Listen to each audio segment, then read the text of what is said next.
Look, I see mansions in the kingdom. I see hunters slaying demons. I see fire on this earth coming down like Hiroshima. I see prophets rising up, prophesying scriptures cut. I see Christ, he coming back, and he black, he look like us. I see it, I see it, I see it, I see it.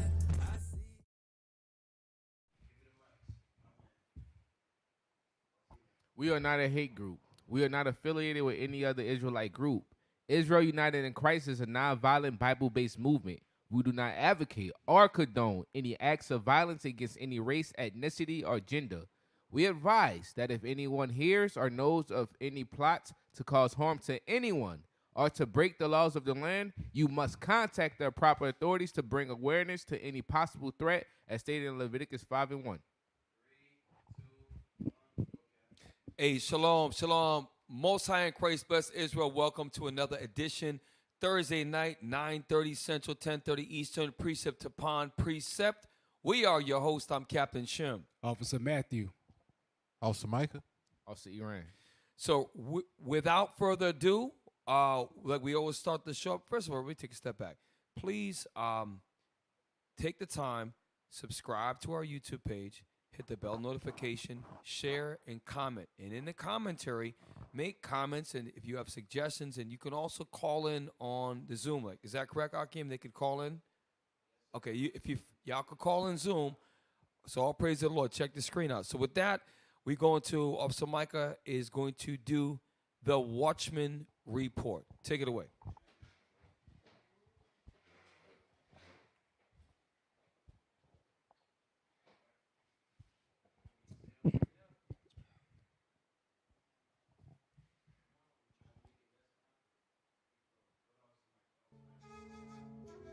Hey, shalom, Israel, Most High in Christ bless. Happy Thursday evening. All right, without further ado, let's get to the report.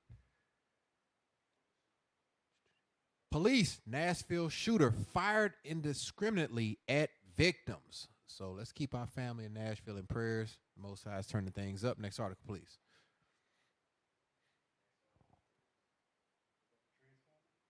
That was the Transformer, yes, sir. Putin ally says Russia has weapons to destroy U.S. if its existence is threatened. This dude ain't playing. They trying to bring Trump on charges. Putin loading up. Hey, getting real out here, y'all. Keep the commandments. Next article. California Teacher of the Year faces 15 charges for inappropriate relationship with 13-year-old student. Hey, homeschool. If you watching Patient Saints Radio, they have a article. Well, no, I'm sorry, a commercial about homeschooling. Hey, we got to take heed in these last days, y'all. Next article. Basic training without yelling. Army recruit gets second chance. You can't yell at soldiers. So, I guess, winning them hearts and minds. And this concludes the Watchman Report.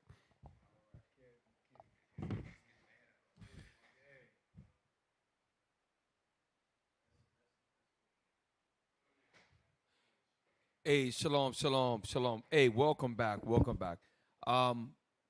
So if we could pull up the thumbnail, Officer Ren, just give me 1 sec. If we could pull up the thumbnail, I want to make a point about this thumbnail, and then I'm going to read multiple definitions of the word anti-Semitism or being anti-Semitic, because we're going to explain it tonight for everyone to understand, all right? Because there's a misunderstanding in the world when the world, I'm talking about the entire planet Earth, that definition of world, and the entire world about what does it mean to be anti-Semitic. And you're going to get an informative, non-emotional understanding, okay, based upon history, based upon the rewriting of history. So let's show the thumbnail, okay? So let me just show you how this is not anti-Semitic. I want first and foremost, now, when you look at the, there's an acronym, okay? And yes, we have college educations.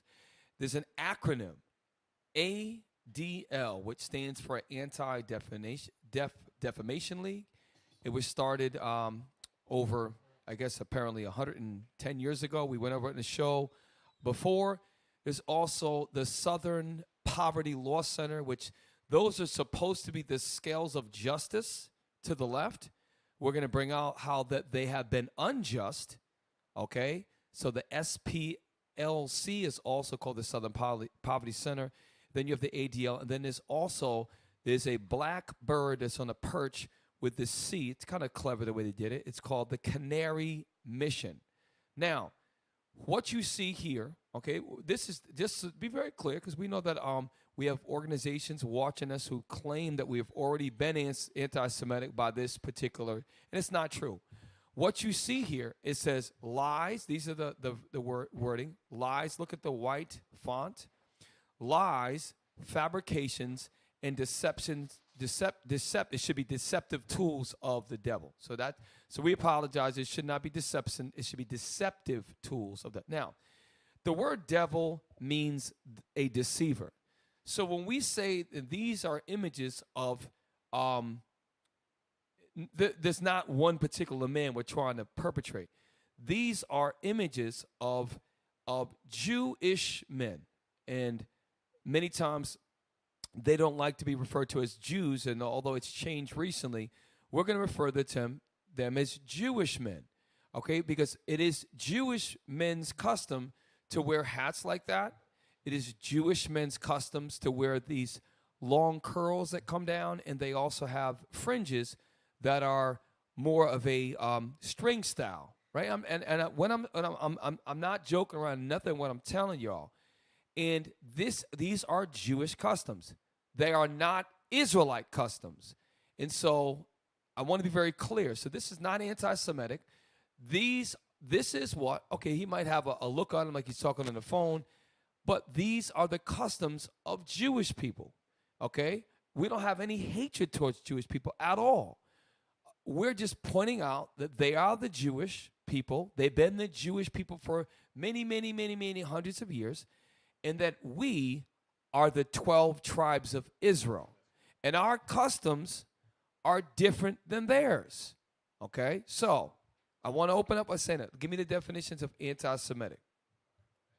So we're going to prove to you tonight about these three organizations that they are deceivers. They are liars, and we're going to prove it, okay? So let's start first with different definitions. I want to start with the ones in order. So if you could read that, Officer Iran.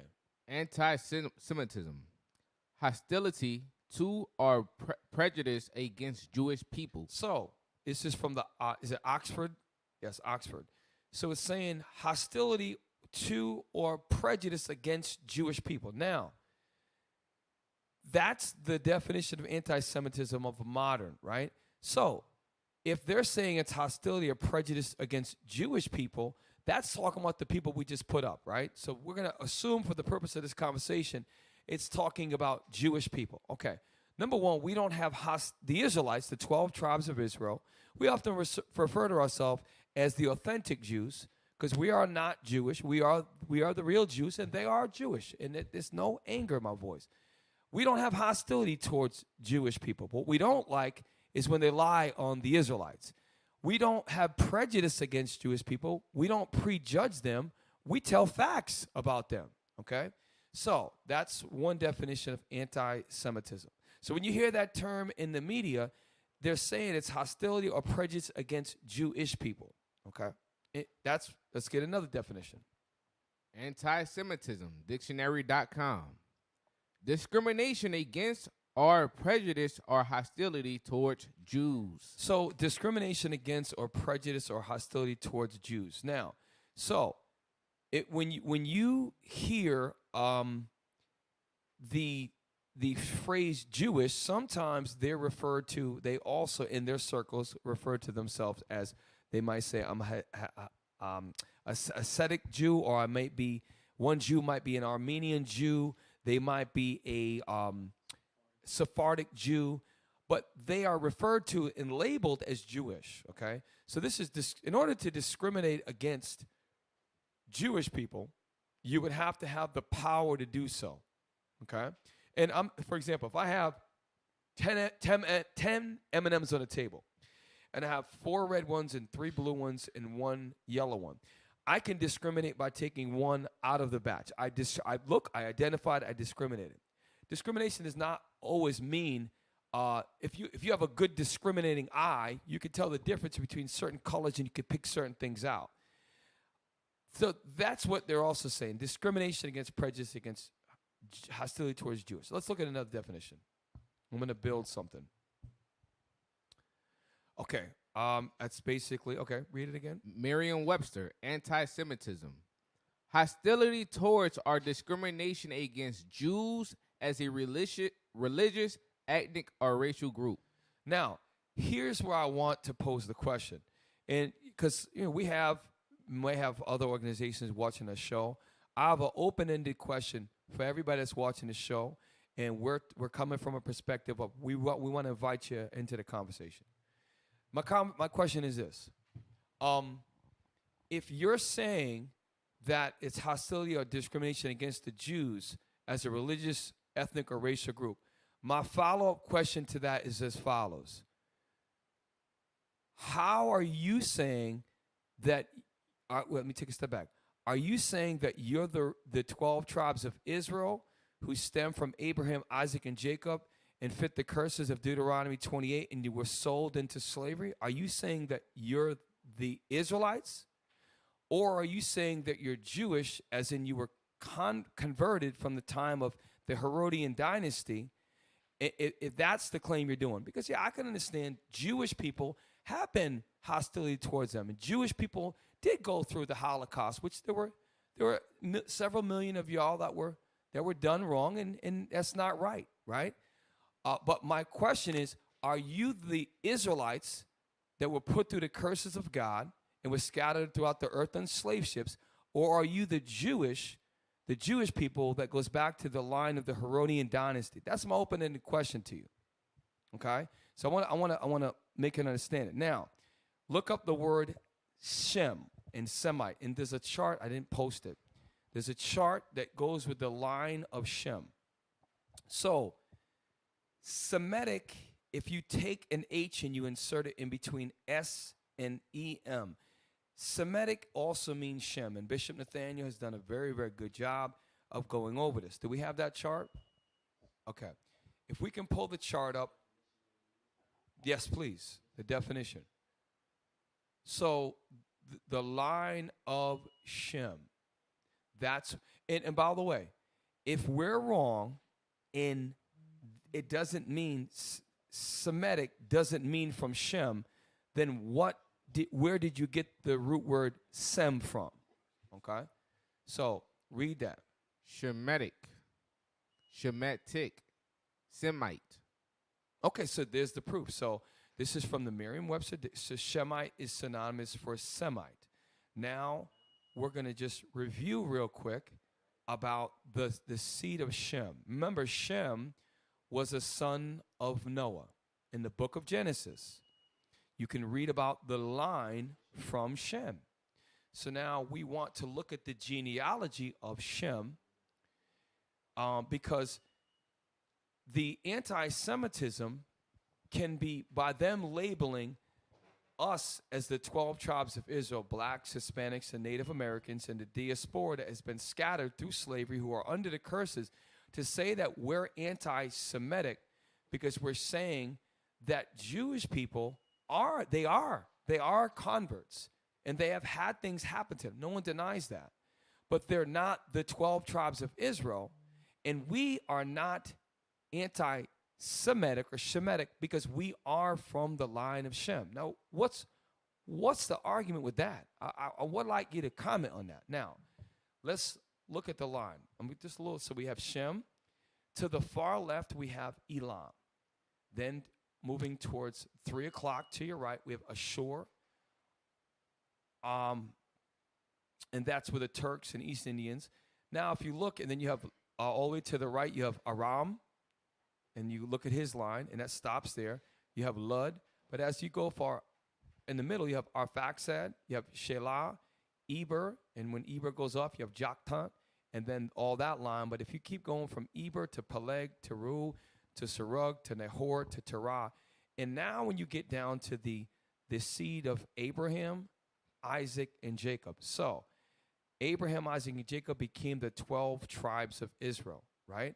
And then through the line of Abraham, Isaac, and Esau, you have the Edomites, who today are Caucasians, whether they be considered to be German Caucasians, Dutch Caucasians, Brazilian Caucasians, Mexican Caucasians. They could be Jewish Caucasians, okay? So what we're saying is that the bulk of Jewish people are Edomites. As a result of that, now there are some Persian Jewish people. They've converted to being Jewish, and their forefathers are Persian or East Indian. There are some Ishmaelites who are Arabs who claim to be Jewish. What we're saying is the bulk of the Jewish people that are represented in society through the label that they gave themselves are Caucasians, which by default, you're not the 12 tribes of Israel. You are from the Dukes of Edom. You are an Edomite. There's no hatred in that. Give me Romans chapter 12, verse 17. I wanted to establish that because we get portrayed as being a hate group and that we're anti-Semitic. We're not. We acknowledge that the things that happened to Jewish people, like the Holocaust, listen, and it's debatable. Let's say it's 6.5 million people, or it's 5.7. Hey, 1 million people or more is horrible. But here's the thing. There were hundreds of millions of blacks, Hispanics, and Native Americans that were decimated, the land stolen, identity stolen, all the other things. Okay? So pretty clear there's a more of a horrible, terrible history found from the 12 tribes of Israel compared to the Dukes of Edom, who are the Jewish people. That's what we're talking about. That was an educational approach. For all those of you who say, all they do is they're ignorant. No, we're not. We're college educated. We're formally trained. We sat in history classes. We understand what we're saying. And we're not saying it from a position of, ooh, wait, no. You're lying and you're deceiving the people if you're not explaining that the 12 tribes of Israel, or the authentic Israelites, are different than Jewish people. We're different races. Let me say that again. Hold on, let me take a step back. The majority of Jewish people are Caucasian. There are Armenian Jews, there are Arabian Jews, Jewish people. There are Jewish people that are Asian people, right? Meaning Chinese, some of them, right? But the Israelites are a different line from y'all. I wanted to make very clear. Officer Matt? Yes, going along that same vein, the fact that we're taking an educational approach to it, it has to be known that black people were also afflicted by the Holocaust. Black people were right there, starving, being put to death, economically and socially ostracized. This is in your history that you write. Many people of African descent were forced sterilized. They were put to death. We were right there in those concentration camps as well. So it's not a contest of who had it worse, because we did have it worse. But when you talk about that, you often neglect our negative part that we partook in that as well. Why is that? Why don't y'all ever bring up the black people that were right there in the Holocaust too? Right. Give me Romans chapter 12, because it's very clear. And tonight we're going to prove that the organizations of the ADL, the SPLC, those are acronyms, and the Canary Mission, that they slander and they unjustly, which that's what the devil, we get theatrical. You're the devil. But for example, if I say that George Bush was of East Indian background, his forefathers were from Syria or that part of the world, that would I'd be in the devil, because George Bush was a Caucasian president who was the son of George Bush, the first president. If I were to say Bruce Lee was an African prince, that's me being the devil. Bruce Lee was not of African descent. Bruce Lee is of Chinese descent, and he is known for that culture. So it's the same thing with Jesus Christ, with Moses, with Peter and Paul. These are the Israelites, and we have documentation, historical, anthropological proof, historical documents, records in stained glass windows that they were so-called black. So if you're saying that they look like Caesar Borgia, and you're a devil. You're deceiving the people, okay? And that's what we're going to prove tonight. So read that. The book of Romans, chapter 12 and verse 17. Come on. Recompense to no man evil for evil. So one thing we don't do, that's why we pull up the hate group. We don't do harm to any man. We don't recompense. Even when Alan Greenblatt openly has lied on the Israelites. We would never make up a lie about Alan Greenblatt and make up a whole thing that's evil about. We wouldn't do that. That's not in our nature. It's in a devil's nature, a deceiver's nature, to make up lies and then try to push it to society and try to make it stick. That's what devils do. That's what deceivers do. Okay? So the thumbnail is not anti-Semitic at all. It's just you see and you don't really you haven't learned to critically think. You haven't learned critical thinking, and yet there's different steps of analysis. The highest form is synthesizing information. If you actually studied us, Israelites in Christ, you would find that we have great values and moral standards. We clean up communities. We help take young men and get them off alcohol, drugs. We help to mend marriages. We are doing many things in society that if you were truly synthesizing information, you would find out that we are an exceptional organized nation. But you don't do that because you have not learned truly and unobjectively to critically think and to synthesize information. There's an education class you should look at. Introduction to Education in every teacher program teaches you Bloom's taxonomy. It's different levels of intelligence. Knowledge, comprehensions, analysis. Okay, you've got evaluation. In order to evaluate and form an opinion, you have to understand all different sides. You can't just say, he did that. You didn't even examine it. Again, it goes back to you being a deceiver. A deceiver is one that's not going to tell both sides to the public openly. You're going to try to show one side, and you're going to try to sway public opinion. All right? So now read that. The book of Romans, chapter 12 and verse 17. Yes, sir. Recompense no man evil for evil. Right. And we're not going to make up lies about Jewish people. Okay? We're not going to do that. Just like you made up lies about us. We're going to tell the truth about you. That's not a lie. Read. Provide things honest in the sight of all men. And that's what we do. We provide things. I saw Bishop Nathaniel on the webpage. Pull up the webpage, IUIC. I saw today, Bishop. I want us to see it up there. So if you say that we're these people, that we're doing all these things wrong, look at this. If you pull up Israelite.org, a lot of you have not even taken a look. Those of you who are now you're in our business, you haven't taken a look at what we do. You haven't even critically started to think about the organization you're smearing. So now, scroll down, scroll up. There's one with Bishop. Wait a minute. I thought I saw something. I don't want to. No. Can you come out and go back in? Because Bishop had something up where. Refresh it. I want to show something. I just saw it today. Maybe it's only on my phone then.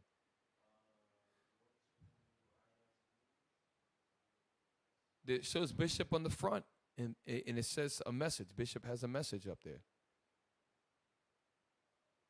It shows, I think it was a shout out Tuesday when it says Bishop Nathaniel is calling. Come on, man. Don't make put on a spot. Come on, man. All right. So read that scripture. Recompense to no man evil for evil. Right. So we're not going to make up lies and smear Jonathan Greenblatt. We're not going to do that. Just like these organizations are doing to our elder, okay? Not really getting him the opportunity or Israelite in Christ the opportunity. Again, it goes back to not being able to critically think and not being able to analyze and evaluate and synthesize information. Read. Provide things honest in the sight of all men. So if you are the righteous, the ADL is so righteous, and you're so right in society. The Canary Mission is so right in society. The SPLC is so. why wouldn't you provide all things decent? Why wouldn't you look into it objectively, like an objective reporter? That's what you're supposed to do. Okay, you're not. We know you're not even looking. Okay, now I'm glad this. So can we look at the screen? So, and I wanted it to come from the site. The leader of IUIC, first and foremost, Bishop is our senior bishop, but Christ is our leader. Christ is the general. Christ is the King of Kings, Lord of Lords. On this earth, Bishop Nathaniel is the head bishop of IUIC, and I've known Bishop for many, many years, and I know him to be a morally sound. I know him to be a fair and stern man.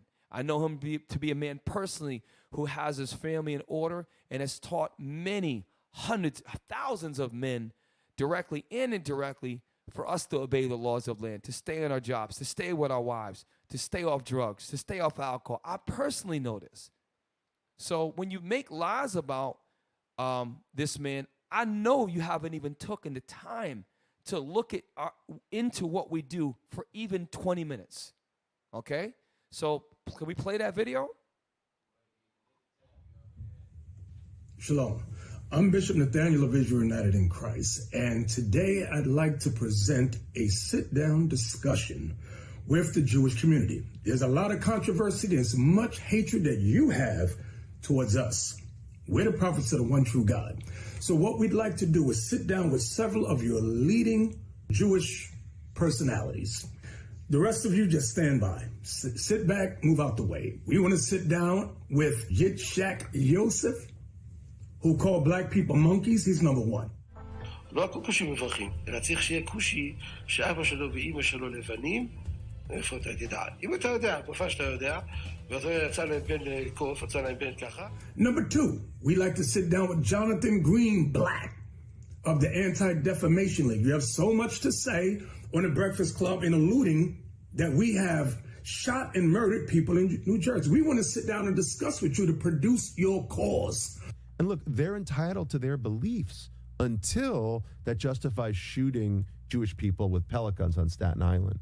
Or like, this is December. 3 years ago, December 2019, 2 black Hebrew Israelites went into a kosher supermarket in Jersey City and killed 3 people because they said they weren't real Jews. Wow. Shot them cold dead in a kosher supermarket. Prove what those lies you have said. We want to sit down with the SPLC, Margaret Huang, and Beeson. You also pushed the lie that we have murdered people in New Jersey, so forth and so on. We want to sit down with APOC, Howard Core, and Lillian Pincus. Also, that latest group, the Canary Mission. We want to sit down with Adam Milstein and Howard D. Sterling. When Tony asked about Canary Mission. Who are the people involved with them? It's him. It's him. Adam Milstein. Yeah, I don't know who he hired to oversee it. Adam Milstein. He's the guy who runs it. We need to expose the fact that they're anti everything we believe in. We need to put them on the run. So Adam Milstein, he funds the Israel Project and he's funding the Canary Mission website. Yeah, which is interesting because it makes it seem as though we're a part of it, but we're not. We'd like to sit down with all of you. If all, one for all and all for one, however you want to do it. But we will sit down with you. So don't say we're running from you, we're trying to evade you. No, we're not. Okay? Reach us, call us at 1-855-484-4842, extension 7023. Or by email, israel@israelunite.org. All right? The scriptures say, if at all possible, be at peace with all men. And that's what we endeavor to do. So, Jewish community, have a sit down with us. Let's have an open discussion publicly. All right? Shalom. Hey, and that's the spirit because I didn't watch that whole thing. But I know one thing. The spirit shows us that we are to be, our bishop's telling you, if you're going to make statements, you have to be able to produce your cause. You're making public statements which they're proven to be lies. Why wouldn't you then, if you know you have nothing to hide, sit down with the same people you're accusing of falsely? Read that. Verse 18. If it be possible, as much as lieth in you, right, live peaceably with all men. So that's what Bishop Nathaniel is saying. Listen, let's have a sit down. Let's talk about it, right? Now, Get me examine first and Judges. Sirach is at 11. All right. So, and this is when it goes back to, you know, in the kingdom of heaven, all nations are going to have to be subject to the 12 tribes of Israel. So we are the righteous of the earth. We do not smear and lie on people because that's against God's commandments. Just like we're not going to eat pork, that's against God's commandments. Well, those of us who are in the spirit, you know, some brothers are going to, we don't commit adultery because we understand there's punishments from God. So read, this is very important. This is your first step to doing things upright in public is you got to look at both sides of the story. You didn't learn, you learn that even in third grade. They teach you throughout elementary school that just you have to examine things. That's part of the critical thinking process. Okay, and that's and if you know how to critically think, you say, well, this guy is obviously stupid. We know how to critically. If you know how to critically think and you understand evaluation and synthesizing information, you would never smear somebody because you're too informed and you would want to do things decently, right? Because you have morals, you say. Read. The book of Sirach, Ecclesiasticus, chapter 11 and verse 7. Listen real good. Read. Blame not before thou hast examined the truth. So you said that 2 black Hebrew Israelites killed Jewish. First of all, murder is wrong. Okay, anybody that kills that's wrong. You're saying that 2 black Hebrew Israelites went in and killed Jewish people in cold blood? Well, where's your proof, first and foremost, that like Bishop said, that they're black Hebrew? Where's your proof? And you cannot speak things unless you have the truth and you have facts. You're spreading lies. Read on. Blame not before thou hast examined the truth. Which proves that you do not examine things. In examination, for example, if I am doing a biological experiment, and remember in 10th grade, 9th, 10th grade, we all had to dissect the frog. You can't just say, no, you had to, when you cut the frog open, and you had to look at all the parts, you had to be able to examine and differentiate between each part. That's a simple example. Before you get a board game, those are familiar with Monopoly, you had to examine the rules of the game before you played for the first time, and someone had to explain it to you. Then you had to examine, okay, so if I'm going to purchase this house to get a hotel, I'm going to look at if I did this. That's examining things. You have to examine things before. Read. Understand first and then rebuke. Read it again. Blame not before thou hast examined the truth. So you, number one, don't have the truth. You have not taken the time to examine, and you've already blamed without even allowing the other part to tell their side of the story. So already you're a deceiver, and you do not, or you perceive, or you could give off the impression you don't understand critical thinking, analysis, or how to even examine. Read on. Understand first. You got to get an understanding of what Israelite in Christ is about. We are about the following. Black, Hispanic, Native Americans, and the diaspora of 12 tribes of Israel who have been scattered through slavery of our own fault. It's our fault that we went into slavery.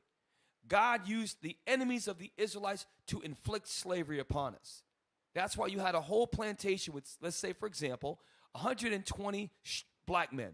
And there might have been, say, let's go 24 Caucasians.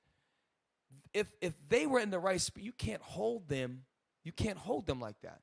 God broke us down to the point where we were ruled over by people that shouldn't have been able to do that to us. It's our fault. We understand that, okay? But what we teach is that we as the 12 tribes of Israel, we're the real Jews. We are the ones that we can bring our writings back. We can bring our actual physical assignments to artifacts in Eastern Russia. Bear with me. There are still proof that our forefathers have artwork and stained glass windows that the real Jews were black. Okay? Read on. Understand Let me first. say this. We're not saying that you're not Jewish. You are Jewish. You are Jewish. Your forefathers converted many, many, many, many generations ago. And you have held fast to the customs of the ancient Herodian dynasty. You have done that, okay? And there probably has been some things that have happened to you that were wrong. Well, there's been a whole lot of things that's happened to us the Israelites, because we are a wicked people. We broke God's laws, and that's why we live in ghettos. So that's why we suffer. Okay, and we have to blame ourselves. We understand that. Read on. Understand first and then rebuke. So obviously, you're rebuking. You don't have the truth. You never examined it. You don't understand. You got to learn how to critically think. That's the first lesson. Hey, Bishop Nathaniel put out a video. Okay, sit down with him. Sit down. Let us public forum where we have film crews, just like the bishop said. It couldn't said it any better. Now, let's get to the show. Real quick. Give me article number 1. Go ahead, Officer Matt. I was just going to ask, did you want to show the proof that we examined about the man who... Yes. Because Greenblatt said that black Hebrew Israelites shot a Jewish father and son with pellet guns. Yep. Did you want to show that? I do. And here's the thing. So it actually was a black man and a black woman, correct? That did that? No, sir. That man right there. Him, right here. Okay, so he's now, the black Hebrew Israelite that did that. So here's the thing. So I'm gonna take a step back. This is this is a Caucasian that with a pellet gun shot a Jewish father. I want to hold this for later. Yes, this sir. is good.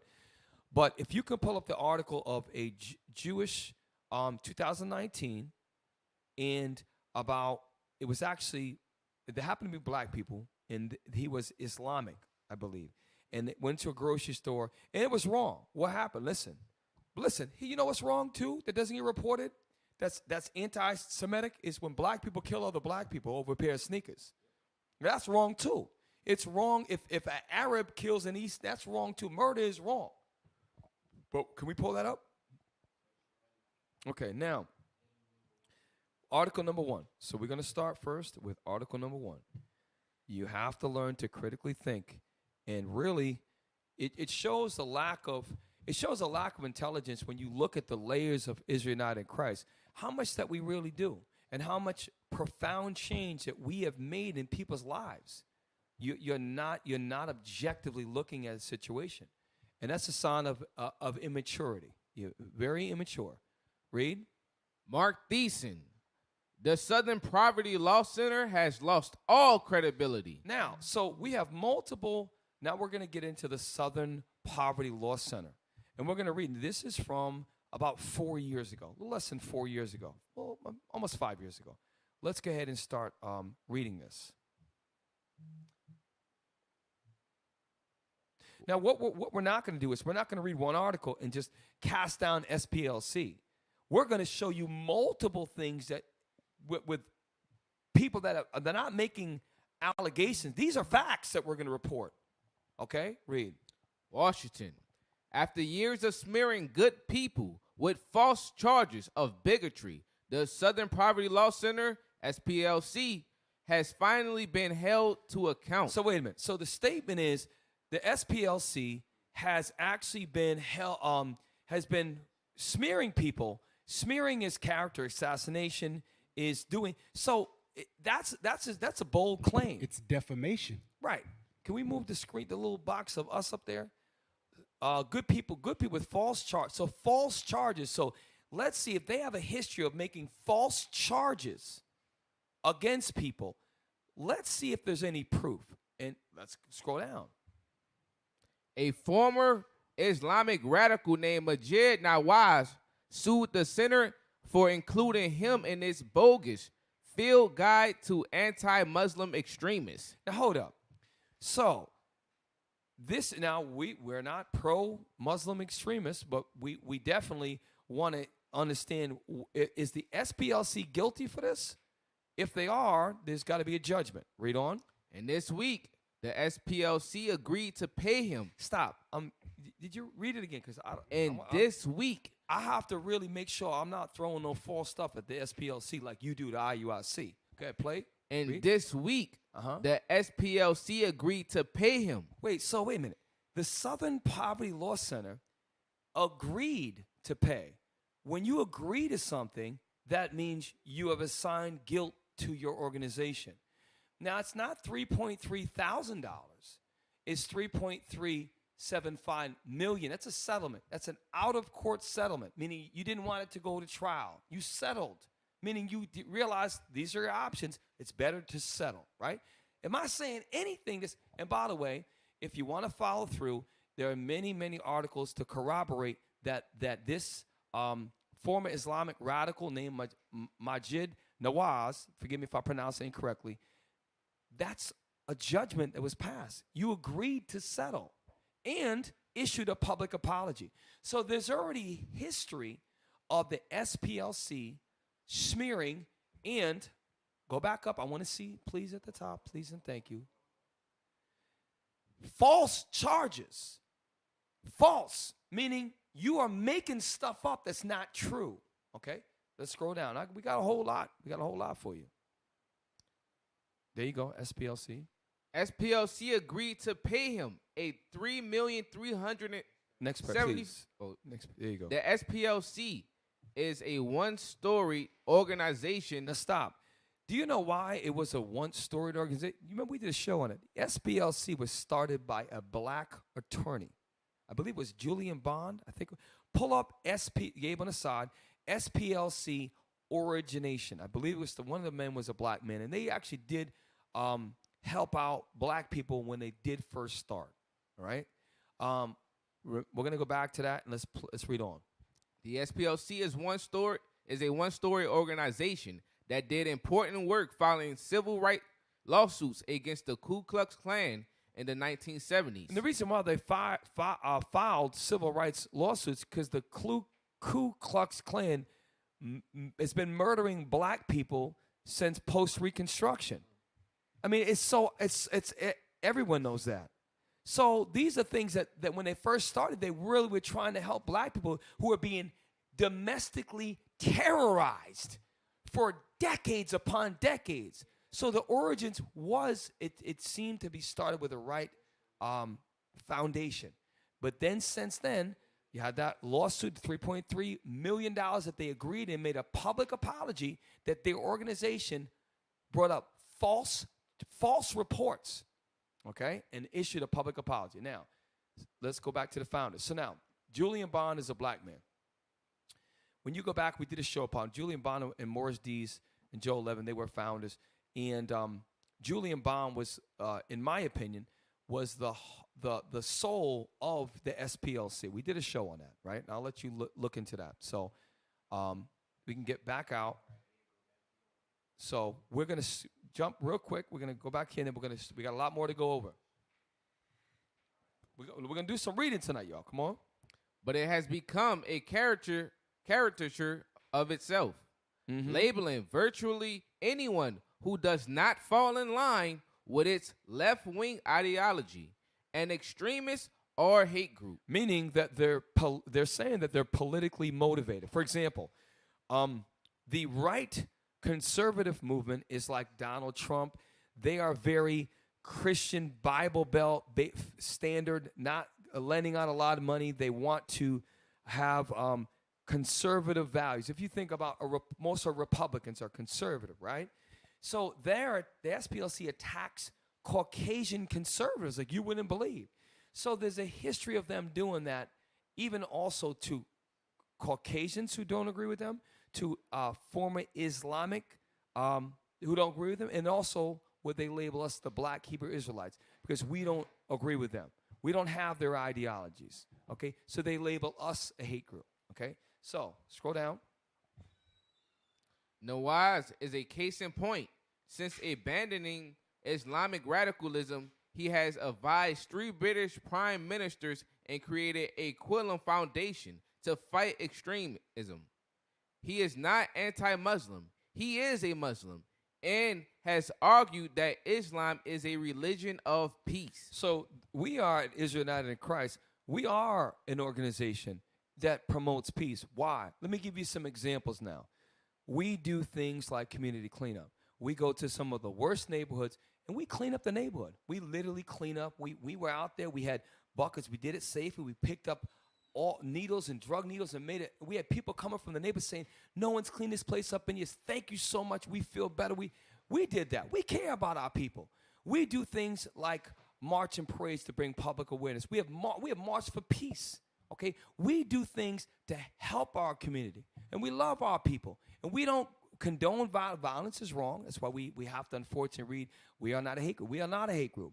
But because we say things that don't agree with the agenda of the people that control media, and many of them in position to control media happen to be Jewish.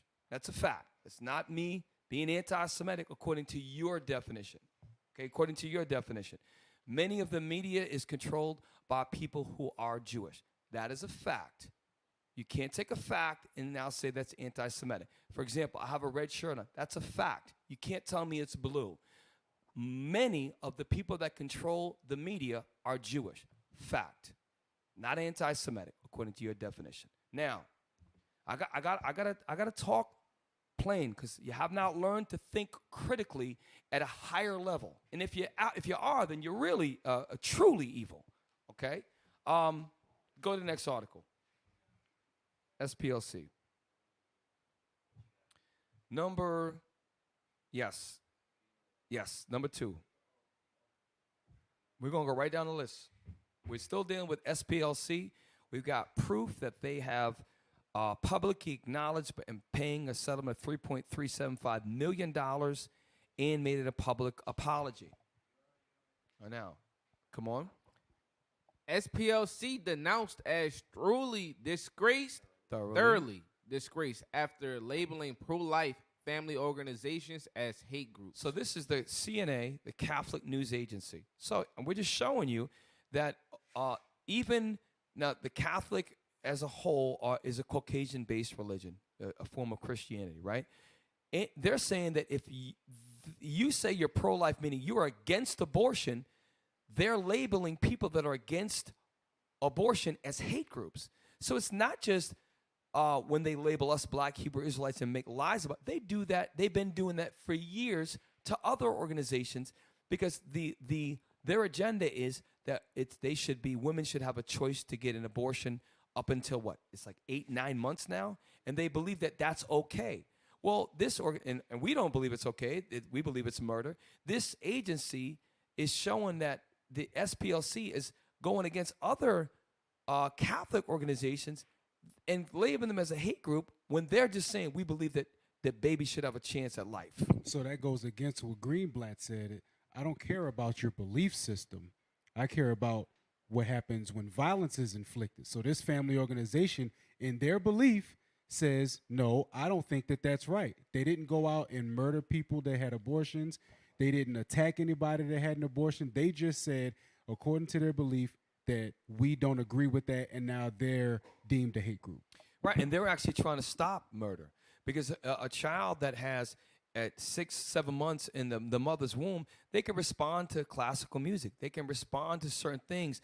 They have feelings. They can feel pain. They have these things that make them their living.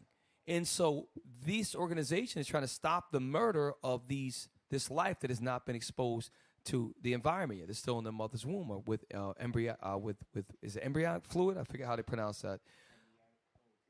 Yes. So let's go ahead and read on. Critics of the Southern Poverty Law Center, SPLC, says the organization has become extreme and thoroughly disgraced after the center released its 2020 census of hate groups, which include numerous pro-life and family organizations. Since 1990, the SPLC has issued an annual list of hate groups, listing organizations such as the Ku Klux Klan, neo-Nazis. More recently, however, it has also included pro-life and pro-traditional marriage Christian organizations as anti-LGBT hate groups. So remember when we showed you a picture of Julian Bond, the SPLC, please don't scroll down. Please don't. The SPLC started off with a black man named Julian Bond, and they were standing up against the KKK because of the terrorism that black Americans have faced in this country since 400 years. So now, in the 90s, it started to change. So, for example, if we say that marriage is honorable between a man and a woman because the Holy Bible teaches us, that's our belief. We live it and we believe it. So if I say that it is wrong for a woman to lay with a woman sexually and a man, that's based upon my belief out of the Bible. So because I have that belief and I'm expressing that through my belief, that makes me a hater. That makes me a hater. That makes this organization a hater because they want to stop the aborting or killing. Here's an example. I'm going to prove to you that it's demonic. Can a premature child that's born, a preemie, at 3-4 months, can they live? Yes, they can. We got brothers in the congregation who has had multiple premature births, and now they're children that are thriving. So they had life. And you're saying that they're a hate group because they want to stop the execution of children that have feelings physically, who can respond to things like classical music in the womb. All right? Scroll down. I'm being long-winded. We're going to get to the points. Read. Many of these groups are well respected, such as the Ruth Institute. Now, here's the thing. And you say many of these groups are well respected, and some people might disagree with them, right? It's like, we're not going to say anything about the Alliance Defending Freedom. I don't know enough about them to smear them. I wouldn't do that. And if they did, I would have to look into them, examine what they're about before I could come make an outlandish statement. And Israel United in Christ is a well-respected organized nation. Okay, with the things that we do for our community, the things that we do to try to uplift black and brown people, that we teach them to identify with their forefathers in the Bible and to love their woolly hair, to love the fact that they may have a wide nose and thicker lips, that their skin, whether it be dark brown, light brown, to love that. Okay, we've been taught through society, when you see examples like, God rest his soul, Michael Jackson and other brothers, who, because of their devaluing of them being so-called black, they have marred their skin. They've destroyed their facial features. And that's based upon they were taught that they were inferior. And they wanted to be like the mainstream. You see a lot of black people today, they dye their hair blonde. Okay, because ultimately they want to be accepted. It's not a fashion, they want to be accepted. Okay? Many Jamaican and West Indians will bleach their skin because they feel, and they'll even tell you, when I am lighter, I am treated better. In their mind, they are. Okay? Where do they learn that? Okay? Israel United in Christ, we're teaching people to come out of those negative thought patterns. Read. Many of these groups are well respected, such as the Ruth Institute, Alliance Defending Freedom, ADF, Family Research Council, and several smaller Christian churches. So I just wanted to show you from this article that it's not just, but they put the label on us, Black Hebrew Israelites. Well, here's the thing. Take a look at me. Y'all put on the screen. I'm about as bright as you can get. And you're saying I'm a black Hebrew Israelite? Well, really, that again, it goes back to y'all labeled, meaning Caucasians labeled themselves white. If we want to call color, you can call me a light beige Israelite. You want to put a label on me, you can call him a darker beige Israelite. You can call Officer Micah a chocolate-skinned Israelite. Because the only Hebrew words I know is shalom and a couple other ones. You got to do some research. Okay, we don't speak Hebrew. We were sold into our enemies' lands, and we speak our enemies' language. Okay, and we're different colors. So when you say black Hebrew Israelite, it's coming from a place of ignorance. It's coming from you don't know how to critically think. You've never actually examined our organizing. That you've never done that. Okay, and that's why Bishop said, "Look, sit down with us."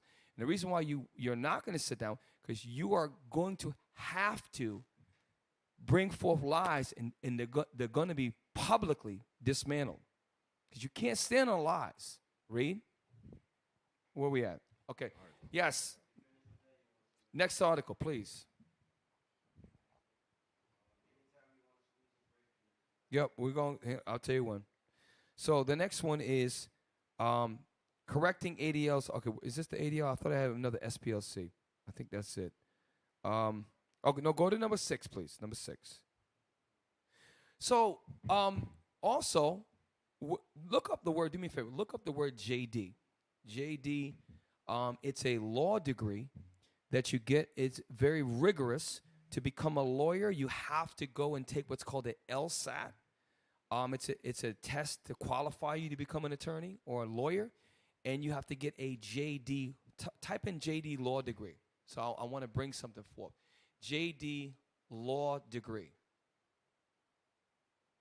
Yep, you can hold that, but if you can get that, I know I'm throwing something at you. The next thing we're going to read about is one of the ADL's lawyers was caught doing something he shouldn't have been doing. So we're going to show you that this is a man that is highly educated, working for the SPLC, who is already settled for $3.375 million for falsely and made a public apology. And they have a track record of since about the 90s of lying and spreading falsities about people. So what is JD? Read that. What does JD stand for in law? JD is an acronym that stands for Jewish Doctor's Degree or Doctor of Jurisprudence. Jurisprudence. So to become an attorney or a lawyer, you get a JD, okay? A Juris Doctor degree or a Doctor of Jurisprudence. Read on. It is a graduate degree that law students in the U.S. must earn before taking the bar examination. So before you can take the bar, which is from what I've heard from, it is a hard examination, difficult and challenging, rigorous. You have to get a degree before you can take the bar examination. Okay, read. And earn the right to share legal advice professionally. The right to share the laws of this land, the legal, that's laws, professionally, okay, as an attorney or a lawyer. Now, get to article number 6. So we're bringing forth facts. We're not smearing the we're saying facts about the SPLC because we have examined them. Again, the SPLC, the Canary Mission, and the ADL are lying. They're lying and they're spreading falsities. Okay? And we're proving that to you. Read. Southern Poverty Law Center attorney charged with domestic terrorism was legally observed at the demonstration. Okay, so he was a legal observer at a demonstration. Where was this demonstration? Well, it was actually outside of a police station. So if you're a lawyer and you know that you're going to do a legal demonstration, you know the laws and you know that what you should and shouldn't be doing because you've earned a JD and you passed the bar you passed the bar examination. Read.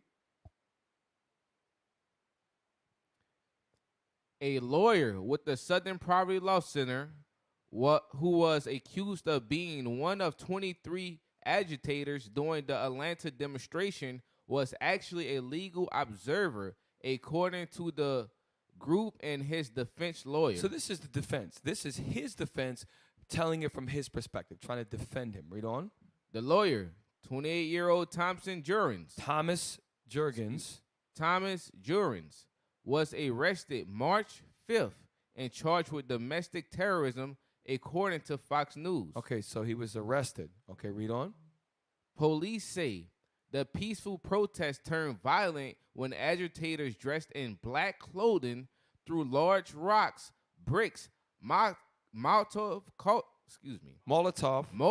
cocktails, and fireworks at police officers. So here's the thing. They just don't, as soon as the first thing's thrown, they arrest everybody. So obviously it was going on for a while. So if you are a lawyer who has got a JD, you're 28 years old, you can critically think, the first thing that's thrown, you leave.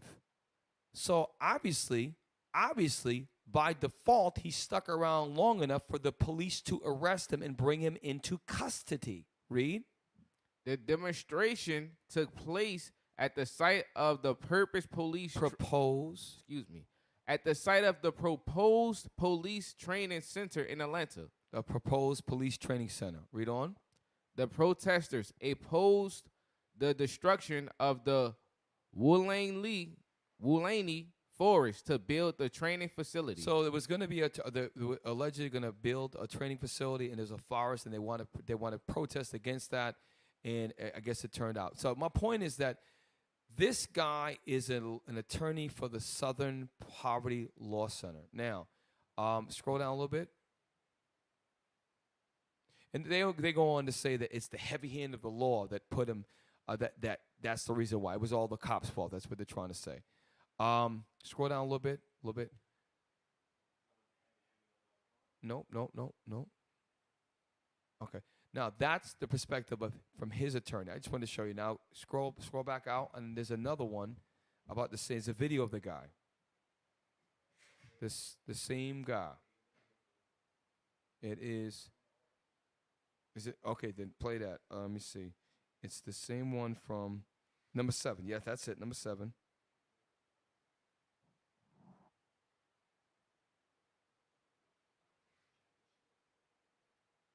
So now this is from the police. See, now this what you do. So we heard from his defense attorney. Now we're going to look at from the perspective of law enforcement. That's thinking critically instead of just maybe he just was in the wrong place at the wrong time. Let's examine. I'm teaching y'all how to critically think instead of IUIC. They're a hate group. No, you're not examining what you're not examining. You're not even giving us the opportunity. Listen to what Bishop Nathaniel's telling you. Read. Civil rights lawyer charged with domestic terrorism and attack on Georgia's Cop City. Domestic terrorism is a serious charge, okay? Terrorism, domestically meaning international terrorism is if you do something outside the United States. Domestic is that you're in stateside, you're in California, you're in Georgia, and you're committing terrorist acts in the United States. That's what that means. Read on. An employee at the SPLC was arrested while acting. Wait, read it again. An employee at the SPLC was arrested while acting. Okay. And identifying as a legal observer on behalf of the National Lawyers Guild. The employee is an experienced legal observer, and their arrest is not evidence of any crime, but of heavy-handed law. Scroll down. That's the same thing, but now we're going to, this is him. This is him. Take a look at him. Again, this is public information. Scroll down. Now, let's start to read. Read this. A lawyer for the Southern Poverty Law Center was arrested and charges with. I'm sorry. Scroll down. Don't read that in quotations. We just read that. Now, right there. Okay, this is what I want. Thomas Webb. Thomas Webb Jurens was amongst the list of 23 suspected domestic terrorists released by the Atlanta Police Department on Monday. So in order to be a part of 23 suspected domestic, you have to be doing things for them to suspect you of being. He's not just walking down the street going to Walmart and he happened to be walking by there with groceries in his hand. He was a part of it. He was there. Read on. Violence broke out in Atlanta on Sunday after protesters of a planned police training facility hurled bricks and Molotov cocktails at officers and set vehicles on fire. So what they were doing, those are acts of terrorism. Throwing bricks in the direction of police, setting vehicles on fire, and throwing Molotov cocktails, which are basically a firebomb made of glass. Those are weapons. They're terrorizing the police. Okay, this guy's if you're a trained lawyer, you know that it's against the law to throw a brick at a policeman. So why weren't you saying, hey, you're breaking the law. Why are you throwing bricks at those cops? You're a peaceful protester. We're showing you the character, whether he's guilty or not, whether he's actually charged or convicted. The point is, this is the character of some of the people that work for the SPLC. Okay, we're showing you proof, not allegation. This is thing that actually happened. Read on. Fox News Digital previously reviewed a LinkedIn account for one Thomas Jurens early on Monday, which stated he is a staff attorney for the Southern Poverty Law Center. That LinkedIn account has now apparently been removed. Wait a minute. So why? Okay, if you're an attorney, you should be proud. Remember, you had to pass the Bar Association to be able to become an attorney to professionally give out legal advice. Why would you want people not to know that you're a lawyer? You work so hard to become it. Why would you do that if you are the staff attorney? Now the LinkedIn account has now apparently been removed. Well, could I just go in and remove his account? No. The administrator controlling that had to remove it. It's either SPLC did that or he did that. Interesting. Read on. On March 5th, 2023, a group of violent agitators used the cover of a peaceful protest of the proposed Atlanta Public Safety Training Center to conduct a coordinated attack on construction equipment and police officers. So this is the police's account. So it was a coordinated attack upon a peaceful protest. Well, read it again. I just butchered it. Read it again. On March 5th, 2023, a group of violent agitators used the cover of a peaceful protest. So what they did is they came like they were trying to peacefully put like a wolf in sheep's clothing, right? Now remember, why would you, if you're a law-abiding lawyer who has a JD, who passed the bar, why would you be associated with people that are committing domestic terrorism? Again, it shows you the character of the people at an administrative level, a staff attorney. This is their character. Read on. Used the cover of a peaceful protest of a proposed as a proposed Atlanta Public Safety Training Center to conduct a coordinated attack. To coordinate an attack, meaning it was pre-planned. It was a pre-planned attack. Why would you just arrest 23 people? Because they're attacking you. Because it was a coordinated domestic terrorism plot. That's what's going on. This is the police perspective. Go ahead. Hey, Cap, just Law 101. That's called guilt by association. Right. You were there in the midst of all of that stuff. They had reasonable doubt or reasonable suspicion to think you were a part of it. It's not a heavy hand. It's looking like you were a part of it, so they arrested you. That's what it is. Right, and he knows the law of guilt by association. As soon as they started to get rowdy, why wouldn't you be in that good legal mind who has to protect the fact that you're a staff attorney for the SPLC to get out of there? Matter of fact, go to the police. Listen, man, I'm not a part. I was here peacefully. I'm a lawyer. What they're doing is wrong. I don't want any part. Why wouldn't you do that? Why wouldn't you do that? Now, look what they were throwing. Look at the weaponry they were using. Read. Attack on construction equipment and police officers. They changed into black clothing and entered the construction area. So they didn't show up in black clothing. They changed into black clothing. Why? Because they want to protect their identity or conceal themselves. Read on. And begin to throw large rocks. Small rocks. Large rocks. They threw pebbles, brother. Large rocks. They threw a large rock is like a big boulder. You get hit with a large rock, that's like worse than getting hit with a brick. Read on. Bricks. They threw bricks too. Read on. Molotov cocktails. That is basically a firebomb, and the shrapnel will break when the glass breaks. It's horrible. Read on. And fireworks at police officers. Fireworks. An M80 is a quarter stick of dynamite. Now, I'm not saying they had an M80, but here's the point. This is the police scroll up to the top again. Again, I'm showing you that we're examining the SPLC from things that are fact. These things can be proven. This did happen. We can prove the fact that there was a settlement of $3.3 million for a false accusation that they agreed to pay and publicly apologize. And it's a lot more. This is how we can tell you that the character should be questioned of these people. Show us where our character needs to be questioned. Show us where we've done things that we broke the laws of. Show us where we're wrong. You won't even give us the opportunity. That's why Bishop Nathaniel, a man of wisdom, made that video. The door's open for you. Read on. Okay, actually, get out of here real quick. We're running out of time. Listen, we're going to take a break. We're going to go for another 45 minutes or so. Y'all stick around. We're going to get to the ADL, and we're going to get to the Canary Mission. And we just want you to understand that you have to look at things objectively. You have to learn to examine first, then judge. And we're just showing you very, very clearly how they're not doing it. And we're showing you that you cannot believe things that the SPLC says. Look at the character that they have within their organization. It might have started off with the right intentions. It has gone downhill. Okay? Stick around. We come back. We skip it? All right. All right, well, look, do me a favor, Akim. Go to break, show a couple of things. We're going to come right back, all right? And we might even skip Laura back tonight. We'll take a break. We come right back, all right?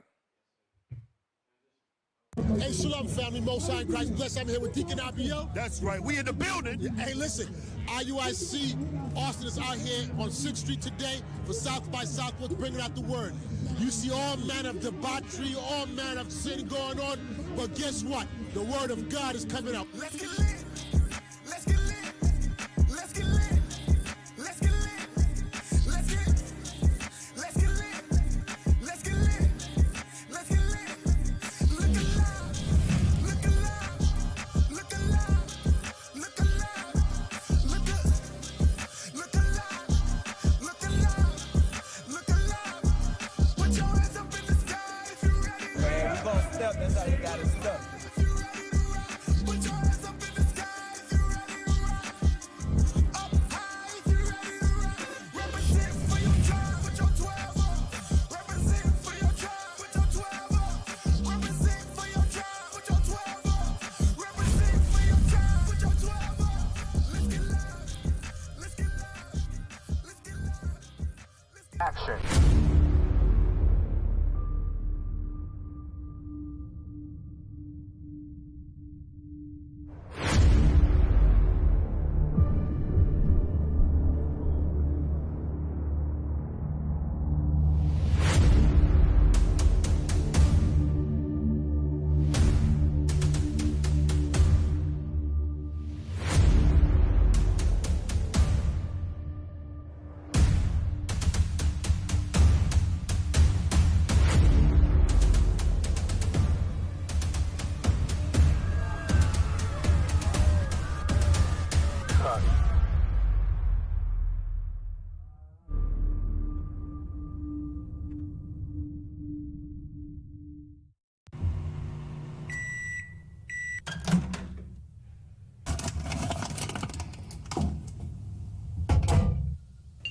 IUIC TV, where we are recreating the narrative for the black family.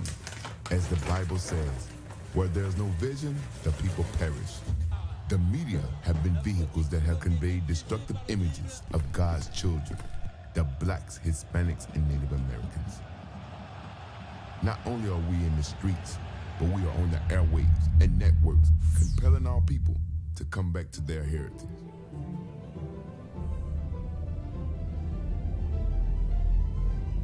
Tune in to IUIC TV. Hey, shalom, shalom, shalom. Welcome back, welcome back.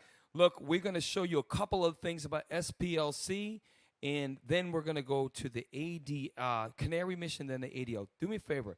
Get me, I'm going to go back a couple of years. Get me number 9, and then we're going to jump to number 11.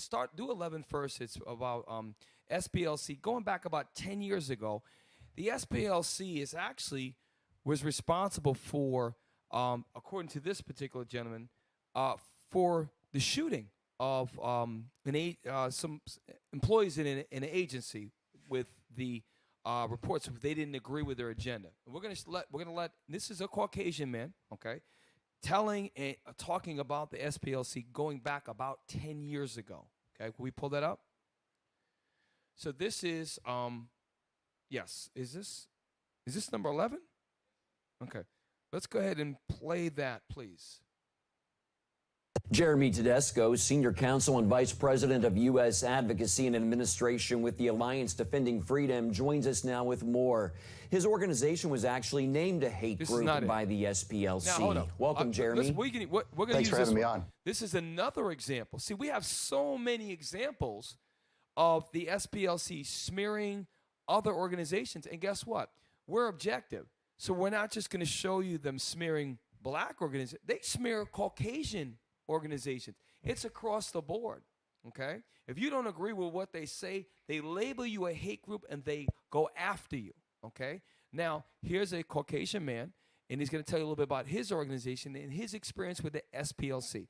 You have to learn to think objectively, and like Sirach said, examine first, then judge, right? Blame not before thou examine the truth. And that's something that the Jewish, through ADL, through the Canary Mission, and also through the SPLC, which we're not saying they're all Jewish, but we're saying the SPLC is the Southern Poverty Law Center. They are not examining, they're not giving us the opportunity to actually tell our side. And this is what we're showing you. It's a lack of critical thinking, or just not allowing the truth to be told. I'm repeating myself now, but it's so basic. Read, play. With the Alliance Defending Freedom joins us now with more. His organization was actually named a hate group by the SPLC. Welcome, Jeremy. Thanks for having me on. What can you tell us about the scandal happening with the SPLC? Well, today's SPLC is aggressively anti-Christian and more. I like what he said. You know why? This man, because he, by that one statement, understands that the SPLC had the right intention when they started with Julian Bond, the soul that they had of that company, fighting against KKK, fighting against oppression for black people in America. He said today's SPLC is different. That's what he'll play on. SPLC. Well, today's SPLC is aggressively anti-Christian and morally bankrupt, both inside and out. We've seen that Morris Dees was fired, their founder. We just saw that Richard Cohen, their longtime president, resigned amidst allegations of race and gender discrimination within the organization. But it's not just that. They've been long understood to be a partisan progressive hit operation. Pause. He said so much. He said they've long been a partisan meaning that they side with the political side, the Democratic left, they call it, right? So their intentions are politically based, Democratic to the left. So guess where their funding is coming from? The Democratic left. So of course they're going to be not objective when they report things. If the people that are behind it don't agree with what you push, like family values, and if you're against abortion, if you are against men with men and women, and just by you saying that you agree with heterosexual traditional marriage between men and women, now you're anti-LGBT. I honestly don't know the acronym. LGBTQ, I believe that's what it is. That's what he's going into. Read on, play on. Long understood to be a partisan progressive hit operation. They basically spread lies and attack anybody, any group that disagrees with their far left agenda. And this has been... So now, that's out of his mouth. Anybody that disagrees with their far left agenda, they attack. Now, we just proved they settled out of court for $3.375 million. We proved that their staff attorney took place in domestic terrorism. You got to understand what... This organization holds no weight, but yet still there are some agencies that actually still believe what they say. Y'all need to share this, that they are a smear organization. They're not upright. They are one-sided, and if they don't agree with what you say, whether it be conservative Christian values, whether it be the fact that you teach biblical principles, they will label you a hate group and put your organization's locations on a map on their website. Pure, it's evil, okay? Now, there's one more. Is it 11? Let me see 11.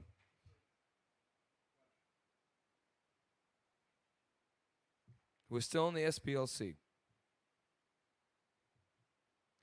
This is a man named Perkins. Here's another Caucasian this is about 10 years ago.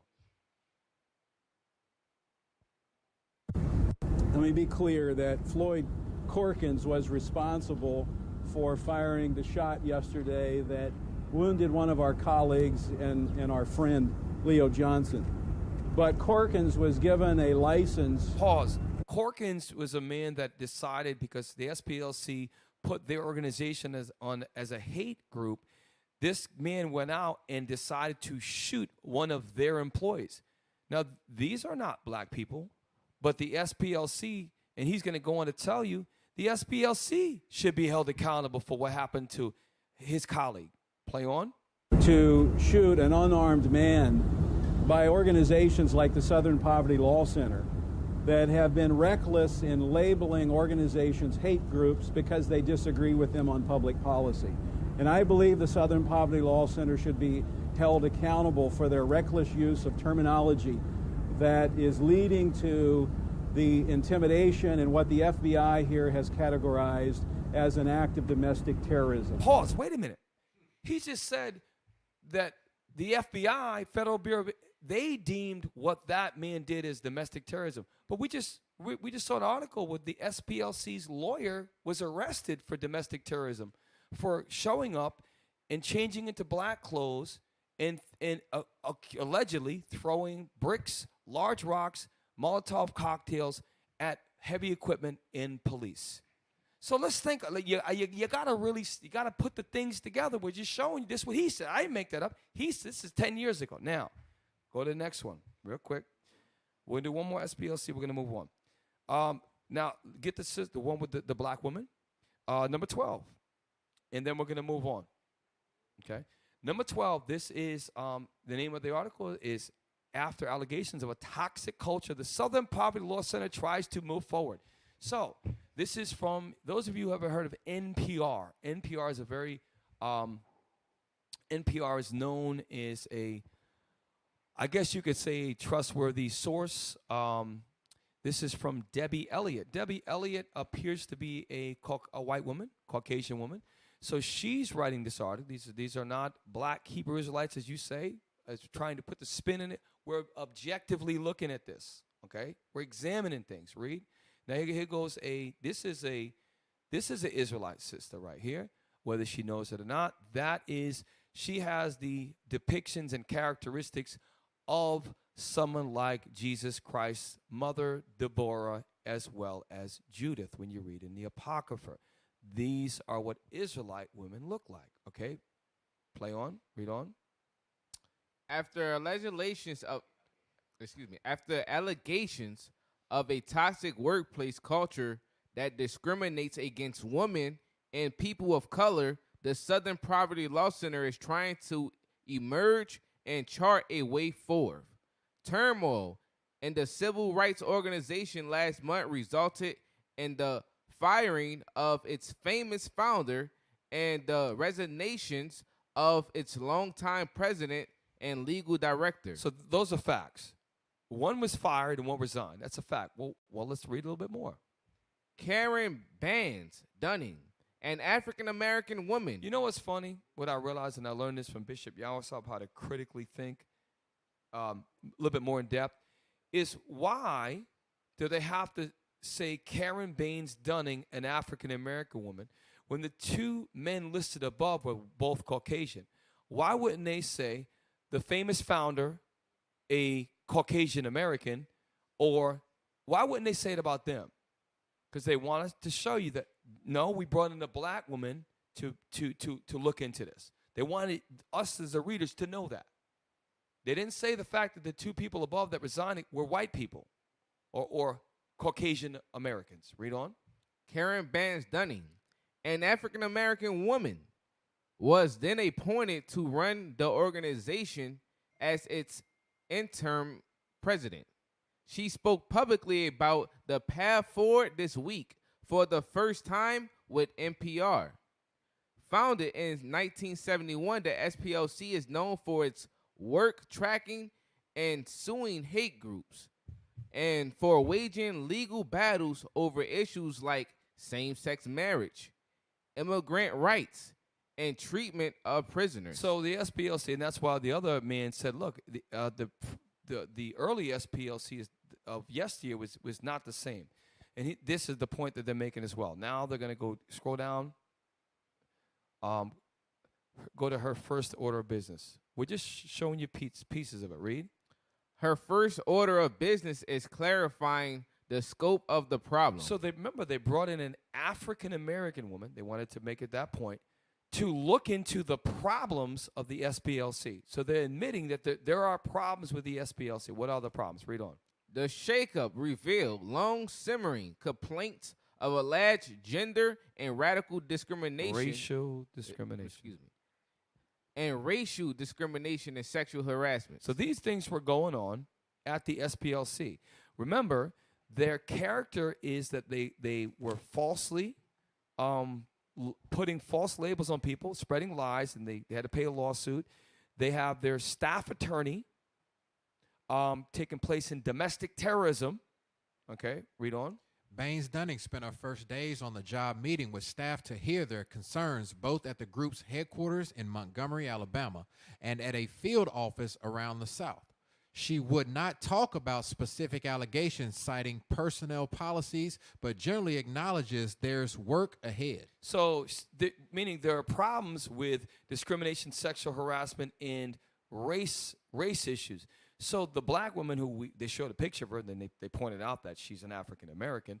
When they pointed it out, so she's saying there are problems. So we just want to show you real quick that these things are going on within the SPLC. They should just take their hate list labeling down. They should just disannul the whole organization and issue public apologies. That's what they really need to do, okay? But they're very, very, very well funded. Okay, now, real quick, go to the Canary. The first thing I want you to do is I want you to pull up, remember that, Gabe, earlier when I told you before the show, I want you to pull up the screenshot. Show the screenshot, and I'm going to show you this another organization called the Canary Mission. And I'm going to make the statement, their number one priority is to smear Israel United in Christ. And I'm going to prove it, okay? Their objective right now is they say that, but their main objective is to bring down Israel United in Christ, okay? And without objectively looking into our organization or organized nation, they are taking reports of agencies like the SPLC, like the ADL, and they're running with falsehoods, okay? And they're smearing the character of a man that has those of us who know him to be a strong, morally standing individual citizen that has taught his congregation to fear God and keep his commandments and to try to do things to help black, brown, Puerto Rican, Dominicans that are scattered throughout the Israel. He has taught us these things, okay? Took what down? The thing you was asking me about. Okay. Now, so this is a screenshot, right? Is this a screenshot? Okay. Now, this is the Canary Mission. When you Google it, right, 16 million, you see it, you get it in less than half a second. Look at the Canary Mission, right? Canary Mission documents people and groups that promote hatred of the USA, Israel and Jews on North American college. So that is the first thing you see. Do me a favor. Click on that right there. Click that. Stop. So this is the first thing you get when you do the Canary Mission. And they said hatred. So now you're going to thinking that this man hates the United States of America? This man is a true patriot. This man has taught the Native Americans who were, this land was stolen from them, teaches that we are the real Americans. You got to understand that. So this right here is obviously the Canary Mission does not understand objective reporting. They've never looked into Israel United in Christ.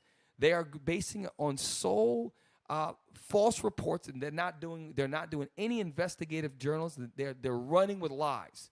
So now, let's go ahead and scroll down. So they didn't start. They didn't want you to see who are the black Hebrews or Israelites. Scroll down. They just start first with, go back up, please, if you would. As soon as you get there, the first thing you see is Bishop Nathaniel ben Israel. That they don't say anything about black Hebrew or Israelites.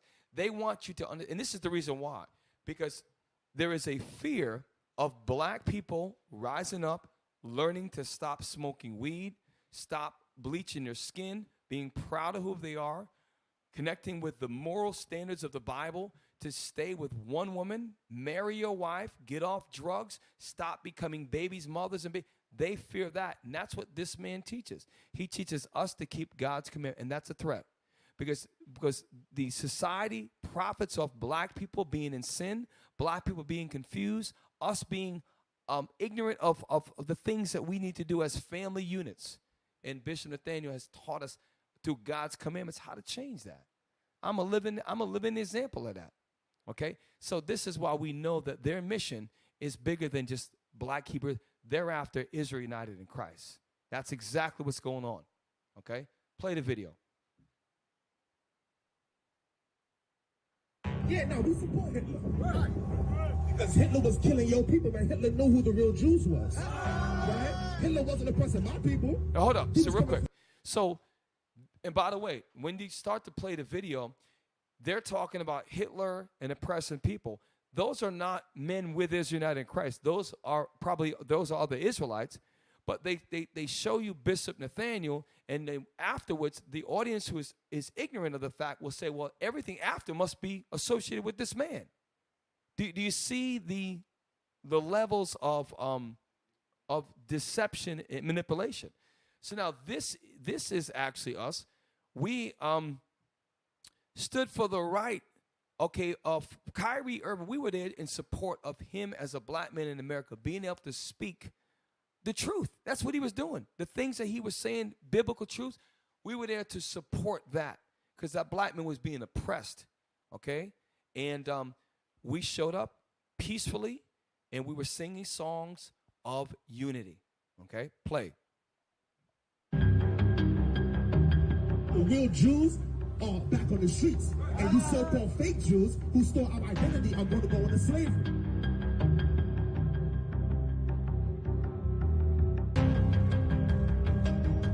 So if you notice real quick, they also misspelled his name, and his name is not Nathaniel Ray. His name is Nathaniel Israel. That's his name, not Nathaniel Ray. It is Bishop Nathaniel. That part is correct. And by doing that and playing that music in the background and showing camps of other camps teaching, those were not IUIC men teaching. We don't come across like that. We come across as dealing with the commandments of God. Now, some of the things that they said, they're not untrue. Their delivery is a little bit rash, but you would think that while watching this, those men are under. That's not true. So they're manipulating media. Okay, play on. Let me say this about the white people in Israel. They're the devil. The devil is the same synagogue of Satan.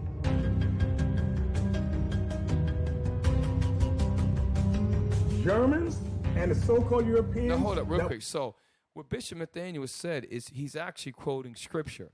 So when you go into the book of Revelation, if you can get that, he's paraphrasing the scripture. He's personally attacking so-called Jewish or so-called Jew. He's not doing that.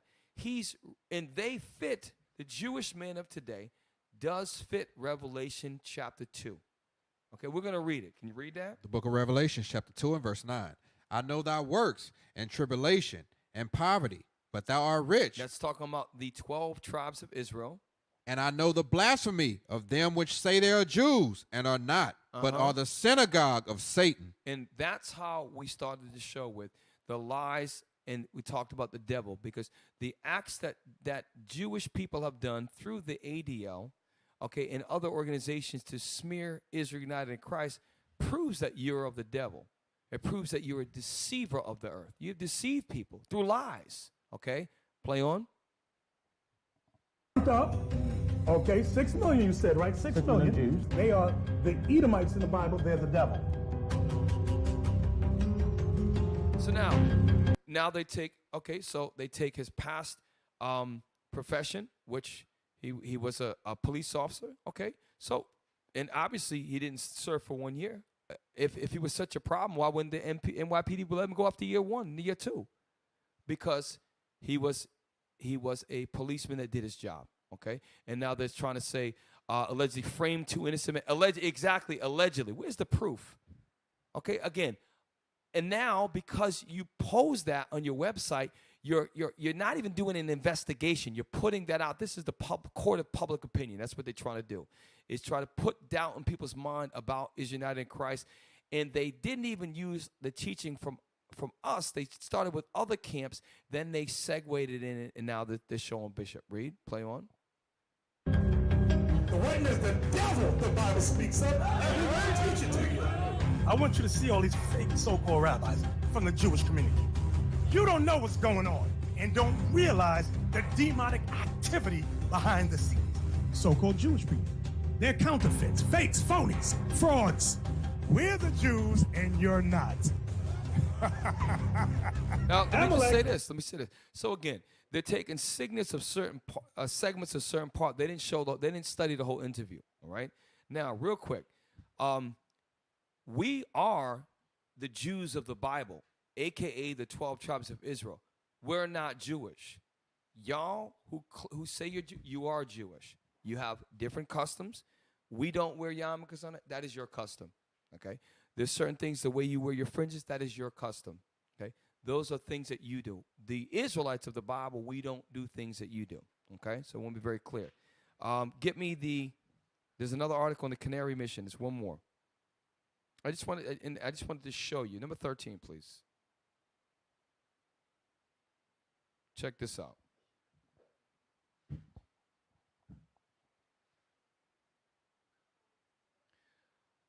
All right, bear with us, bear with us. So we showed you the SPLC. We're showing you the Canary Mission.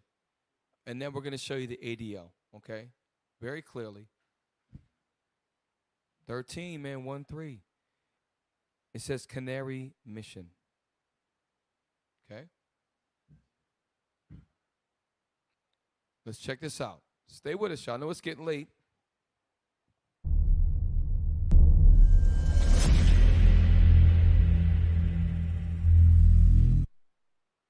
Now, I'm going to read this. Every person listening is accused of being racist. Canary Mission is a website that posts public profiles of students, including photos, slandering young people with false accusations of anti-Semitism. This is a video that's put together because what they do is they put professors up there, students up there. If they have any that goes against what is labeled as anti-Semitic, whether if you, for example, let's say, for example, you disagree with the way Palestinian Arabs are being treated in that land, you're anti-Semitic.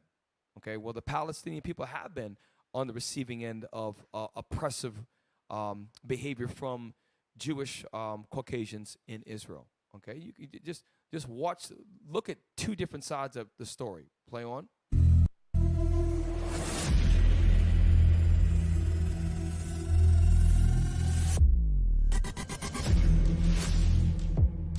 Basically, it's digital spying and cyberbullying attempt at a modern-day McCarthy blacklist. McCarthyite blacklist. So in other words, there's an old term when you hear the term, you're blacklisted, meaning that they want to. It's a form of cancel culture, meaning that if you're deemed to be that label, they'll try to get you fired from. If you're a professor, kicked out of school. If you're a student, so on and so forth. That's what the Canary Mission objective is. And guess what?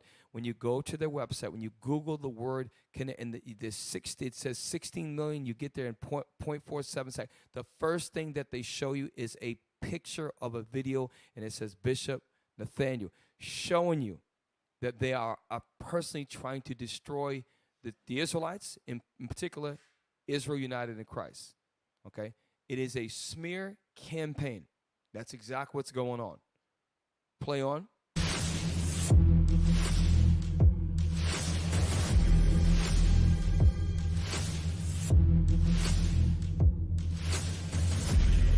Israel uses the Canary Mission list to ban students and academics from entering the country and intimidate young people who work for Palestinian human rights. Now, and I don't know enough to speak with authority about Palestinian rights, but I know one thing. When you look into the history of Palestinian Arabs, there have been many instances of them being oppressed and going back and forth.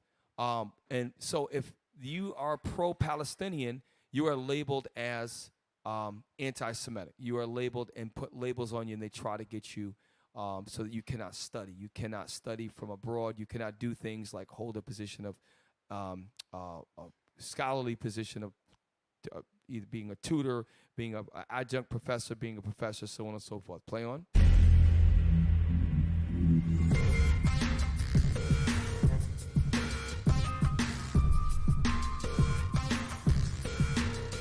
They have worked very hard at remaining anonymous and to hide where funds come from.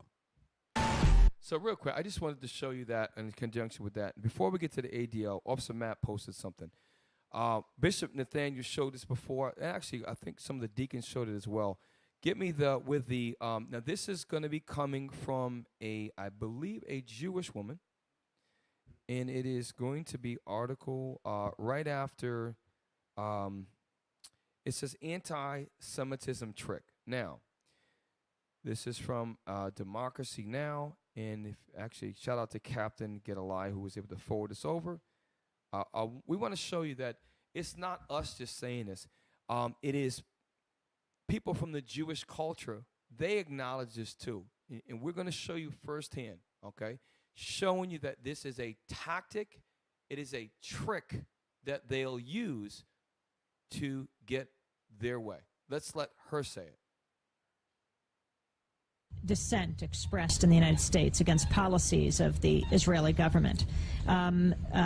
People here are called anti-Semitic. What is your... When they say policies of the Israeli government, that's referring to and synonymous with Jewish people. Okay, just to be very clear. Play on. Dissent expressed in the United States against policies of the Israeli government. People here are called anti-Semitic. What is your response to that as an Israeli Jew? Well, it's a trick. We always use it. When from Europe, somebody... She used a pronoun. She said, she's admitting, okay, she's obviously admitting there's some wrong. She said, and she has a heavy accent, she said, well, it's a trick. We always use it, meaning she's done that in the past, and she's associated. She's actually doing something that is actually pretty. It's critically thinking. She's actually able to identify herself as being part of the problem, and maybe she doesn't do that anymore. Maybe she doesn't go around saying the anti-Semitic, but she's been around enough of Jewish people to realize that it's a trick. It's a tactic that they use. Play it again, please. An Israeli Jew. Well, it's a trick. We always use it. When from Europe somebody is criticizing Israel, then we bring up the Holocaust. When in this country people are criticizing Israel, then there are anti-Semitic. And the organization is strong and has a lot of money. And the ties between Israel and that. When he said the organization is strong, what is she talking about? The organization is strong. Well, in order to be organized, there's a network. And we're not saying that Jewish people control all media outlets, but there's a significant percentage that control much of the media, much of the entertainment industry. Okay, we've showed you that before. She's coming out and saying that they're well-funded and they're well-organized. Let's play on. American Jewish establishment are very strong, and they're strong in this country. As you know, they have power, which it's okay. They are talented people, and they have power, money, and let me just stop real quick, because I met some Jewish people before. I met some. I went to college with some. And I'll say this. Some of them are not like labeling anti-Semitic. Some of them are actually, until she said there are talented people. And if they believe in the Torah, some of the laws in the Torah teach them not to lie. So some of them actually hold on to the value. Remember, they learned through, give me King Herod. Remember, they learned and studied under the 12 tribes of Israel. When we read about King Herod, they went to school with the Israelites, and they learned the laws of God, and they became converts, and hence they call themselves Jewish. So the Jewish people that actually are like this woman, who have maybe decided that it's wrong what's being done, they will not lie. And there's some Jewish people that I've met that will tell the truth. They'll even say, we're Jewish, our history stems back to ancient times, but we are not the real Israelite. They'll tell you that. Okay, and listen. You call yourself Jewish, and we're yarmulkes have different. That's you. Listen, that's you. We're the Israelites. We have a different culture than you. We're related to Abraham, Isaac, and Jacob. Okay, and that's something you got to learn. You got to allow that to come out. Okay, and if you don't, then at the end of the day, God's not going to let a lie stand. Play. Oh yeah. Okay. Herod, surnamed the Great by Joseph Jacobs, Isaac Bordi. Now, real quick, let's look at the top. Again, the JewishEncyclopedia.com, okay, an unedited full text of the 1906 Jewish Encyclopedia. And that's what we're referencing from. Play, read, sorry. King of Judea, 40 to 4 BC, founder of the Herodian dynasty, born about 73 BC, son of Antipater. So the point we want to get to is of Idumean origin. When you look it up, there's many classes. Idumean comes from Edom, okay, who is Esau. When you read about Esau today, when you read the prophecies of the book of Obadiah, when you read the prophecies of Ezekiel, Idumea is referring to the Caucasian race. The label of white people was given to them by them. White people was not we did not create the term white. We use the term white because it was created by you to separate yourselves from being black, meaning white is pure, white is clean, black is ugly, black is bad, black is dark, black is evil. Okay? Those labels were given to us. Okay? Where we at now? Thank you. Other things, and their attitude is Israel, my country, right or wrong, the identification, and they are not ready to hear criticism. Pause, you hear that? She said they're not ready to hear criticism. However, I will say this. There are some Jewish people who criticize the wrong morals that the Jewish people are doing. She's one of them saying, look, it's a trick that we use. It's wrong. Anytime you disagree with anything that criticize Israel or Jewish people, they bring up, we went to the whole Holocaust. Well, check this out. We can take criticism. Check this out. The reason why black people went into slavery, it's not your fault. It's our fault. We broke the commandments of God, and now we're serving out our sentence here. We're coming back. We're gathering our families together. We're putting off the sin. We're putting off the lies. We're getting ourselves together. Okay, we're doing the things that God commands us to do. And part of that is prophesy who we are. And if doing that is a problem, again, you have to think objectively. You got to learn to tell the truth. That's in the Torah. You got to tell the truth. You got to stop lying. You're lying. You're lying. You're not examining things. It's very clear. Very clear. That's what we're proving tonight. Play on this woman. Very easy to blame people who criticize certain acts of the Israeli government as anti-Semitics and to bring up the Holocaust and the suffering of the Jewish people, and that justify everything so we pause do real quick. So I want you to objectively look at this. What about the sufferings of black people in America? What about the fact that when the edict was issued in 14, was it 53? I can't remember the exact year, when he basically declared war on the new world, that you could enslave anybody that didn't agree, that was not a so-called European Christian, okay? And then you justified slavery. For hundreds and hundreds of years, you ran sugar plantations, you ran banana plantations, indigo plantations, cotton plantations, where we worked for hundreds and hundreds of years with no compensation for our labor. You raped our mothers, you beat our fathers, you castrated our sons and daughters, our sons and our uncles and and they did. They actually sterilized our women as well. So that's the same as castration. All of that was done. And we got the right to tell that pain. Deuteronomy 28 tells of the things that have happened to us. And when we criticize you by saying, look, we are the Israelites, y'all Jewish, you throw anti-Semitism at us. But we're not anti-Semitic because we're from the seed of Shem. We're Abraham, Isaac, and Jacob.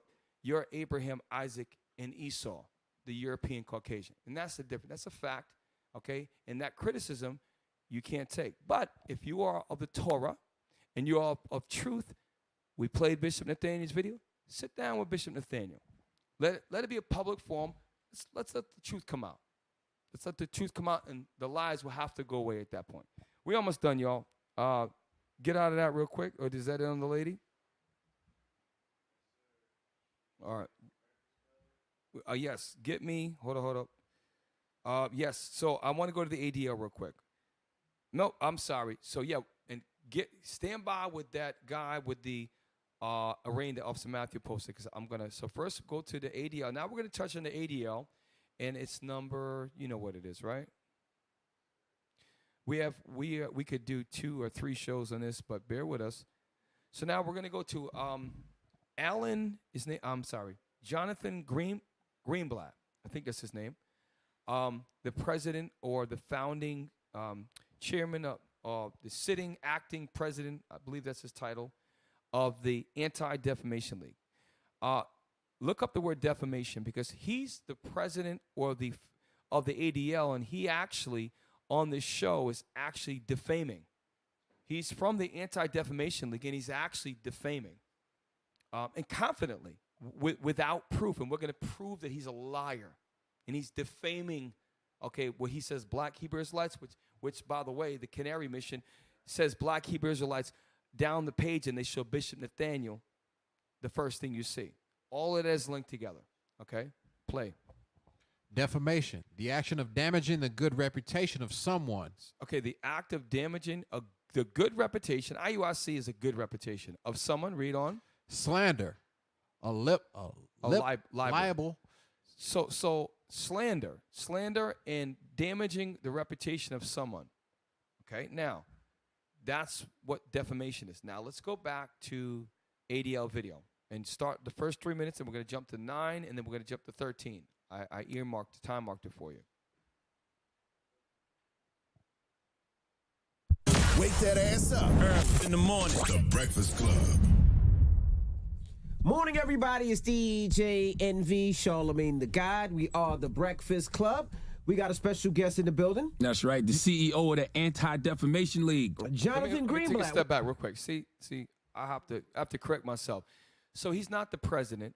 He's the CEO of the ADL. Let me get my facts straight. Let me make sure I'm coming correct.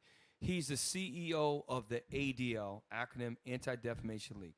We're going to show you that the words of his organization, he breaks right live on this show, and this is listened to by millions of people. And many of them that listen to the Breakfast Club are black, Hispanic, and Native Americans. Many of the audience, right? Watch this. Play on. Welcome. Thank you for having me. How are you, man? I'm well. How are you guys? Yeah, blessed, black, and highly favored. Doing pretty good. There you go. So let's start off. What is the CEO of the Anti-Defamation League? Well, what do you do? What do I do? So the Anti-Defamation League, let's just step back. It's the oldest anti-hate organization in the United States. It was founded in 1913 after a Jewish man was lynched.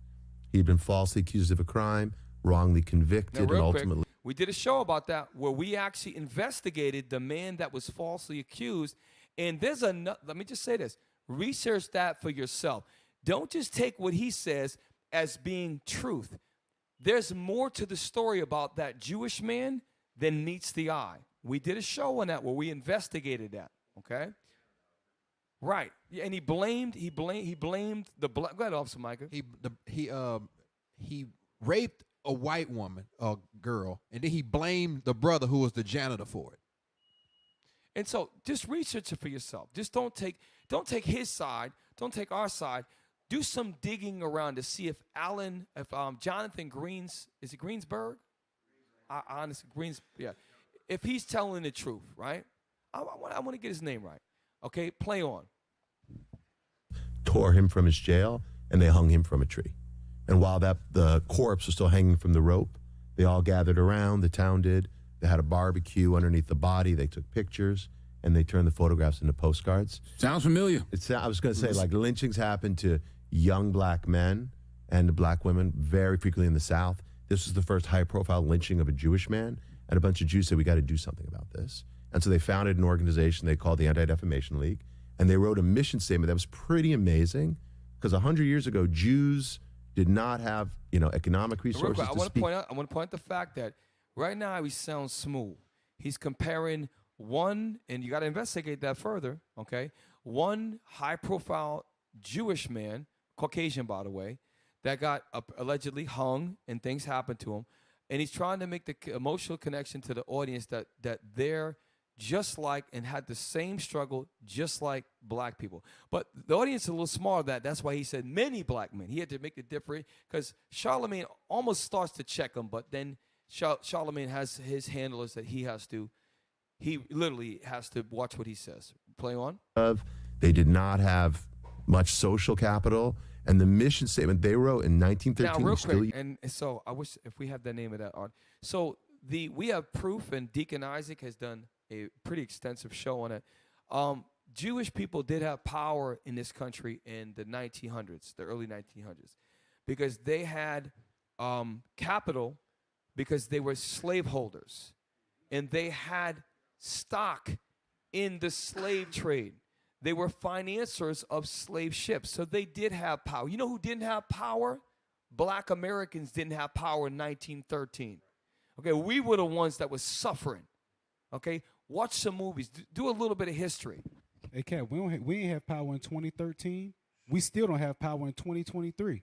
If somebody goes around saying, I hate Negroes and niggers and I hate black people, what can we do about that? Nothing. We can't cancel them. There's no defamation league that we can call. We can't take down posts. We can't get people fired from their job. We just got to take what we get and let that be that. There was a young brother that got decapitated, body dismangled in Mississippi, and what could we do about it? Nothing. They got all the power in the world. That's a heavy point. And guess what? That's why these curses are real to us. These curses are real. We are the Israelites. Alan Greenblatt, Jonathan Greenblatt, I'm going to get the name right, is Jewish. It's true. We are the Israelites. We are the ones on the receiving ends of God's curses because we broke the commandments. So we got to turn back to his laws, statutes, and commandments. And one of them is we're not going to slander people. Okay, and like he's about to do. Play on. But the purpose is to, quote, stop the defamation of the Jewish people and secure justice and fair treatment to all. Not stop the defamation of the Jewish people, then not stop the defamation of Jewish people and maybe stop it and justice and fair treatment to all. Which, you know, we all talk about intersectionality today. Hold up. He just said fair treatment for all. But what he's about to do is lie and say the black Hebrew Israelites. That's not fair treatment for all. He's going against his mission statement. We're going to prove it. And we got proof that he's lying openly lying in front of millions of people. This man right here, okay, he needs to be held accountable. He needs to resign from being a CEO. He's defaming people and he's lying. That's the CEO of the ADL. This should be a public outcry. He should be removed from office. He should have to resign, make a public, and he should be fined for lying on a whole group of people labeled the black Hebrew Israelites. Okay? Play on. The Jewish people and maybe stop it and justice and fair treatment to all. Which, you know, remember he said justice and fair treatment for all. Now, I want you to jump to 9 minutes, please. 9 minutes. Was that the first 3 minutes, or was it? Just do a little bit more for the first 3 minutes, please. Today, we think struggles are connected today, but 110 years ago, when the Jewish community was vulnerable and they were weak and they didn't have any kind of power. Stop. Overly general. They had power. They had resources. They had power and resources. And again, check out Deacon Isaac, IUIC Dallas. He did a class on that. Research for yourself. Did Jewish people in the 1900s, 1910s, 1890s, did they have power? Research it for yourself. He's making a generalization and a broad sweeping that is not true. Now, black people in America, we did not have power. The Native Americans, they did not have power. They had boarding schools. They kill the Indian, keep the man. They did things to the 12 tribes of Israel. We had no power. Okay, play on. Influence or anything. The idea that they would fight for themselves made sense. They would also fight for others. That was an audacious, so hold up. outrage. The ADL is supposed to fight for others. So the ADL, Jonathan Greenblatt is Jewish. He claims he's a Jewish man. The ADL's mission statement is to fight not for just Jewish people, but fight for others as well. Let's see if he's going to fight for the people that he calls the black Hebrew Israelites. Let's see what happens. Play on. Aegis idea, but it has animated this organization for well over a century. So whether it's, you know, this organization made the country safer for its Jewish people and safer for black people, safer for LGBTQ people. Stop. What he's about to do next is make things not safe for black people. What he's about to say by lying, by insinuating that black Hebrew Israelites did something with an act of violence by shooting BB guns at a Jewish father and son. Making the connection that black Hebrew Israelites are violent, that is a lie. That is a lie. We're going to prove it. Is it end of 3 minutes? Okay, let me know when it's 3 and then jump to 9. For immigrants, you know, my predecessors filed amicus briefs in Brown v. Board of Education, put people on the buses for Freedom Summer, March with Dr. King, long before. I mean, today we talk about Dr. King. He's a hero, and we got a holiday.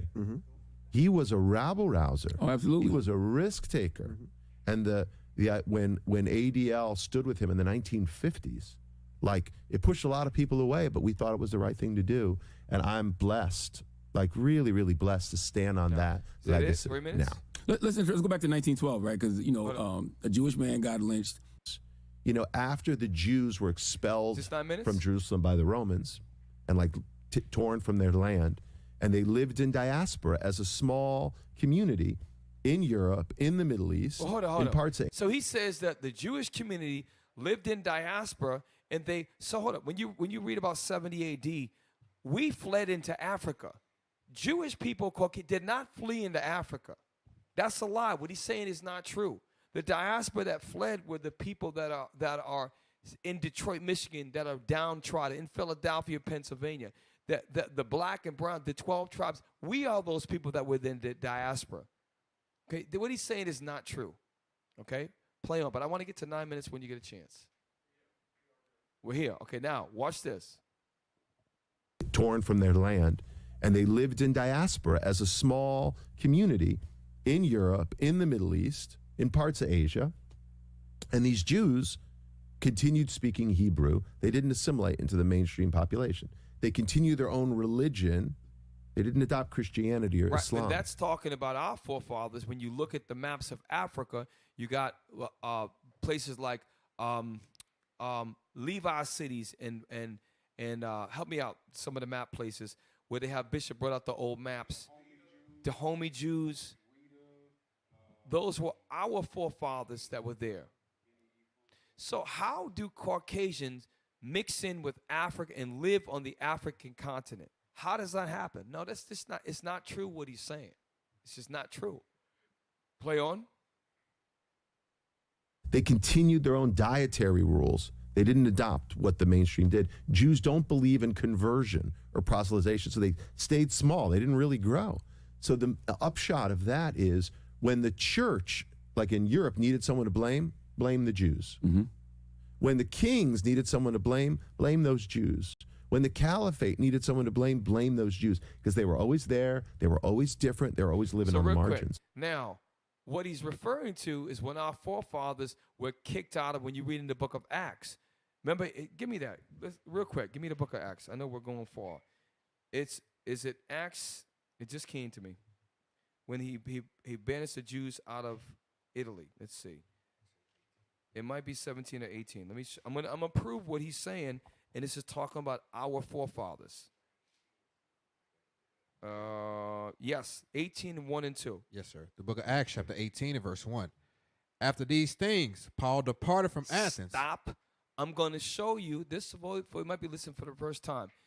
These were not his forefathers that were kicked out and blamed in Europe. Corinth is in Italy. These are our forefathers. Give me Acts 21, verse 37. Paul is saying Paul, right? It gives Paul's description because we understand our history. Okay, we examine these scriptures. This is how we know that we are the Israelites. Play. The book of Acts, chapter 21, verse 37. And as Paul was to be led into the castle, he said unto the chief captain, May I speak unto thee?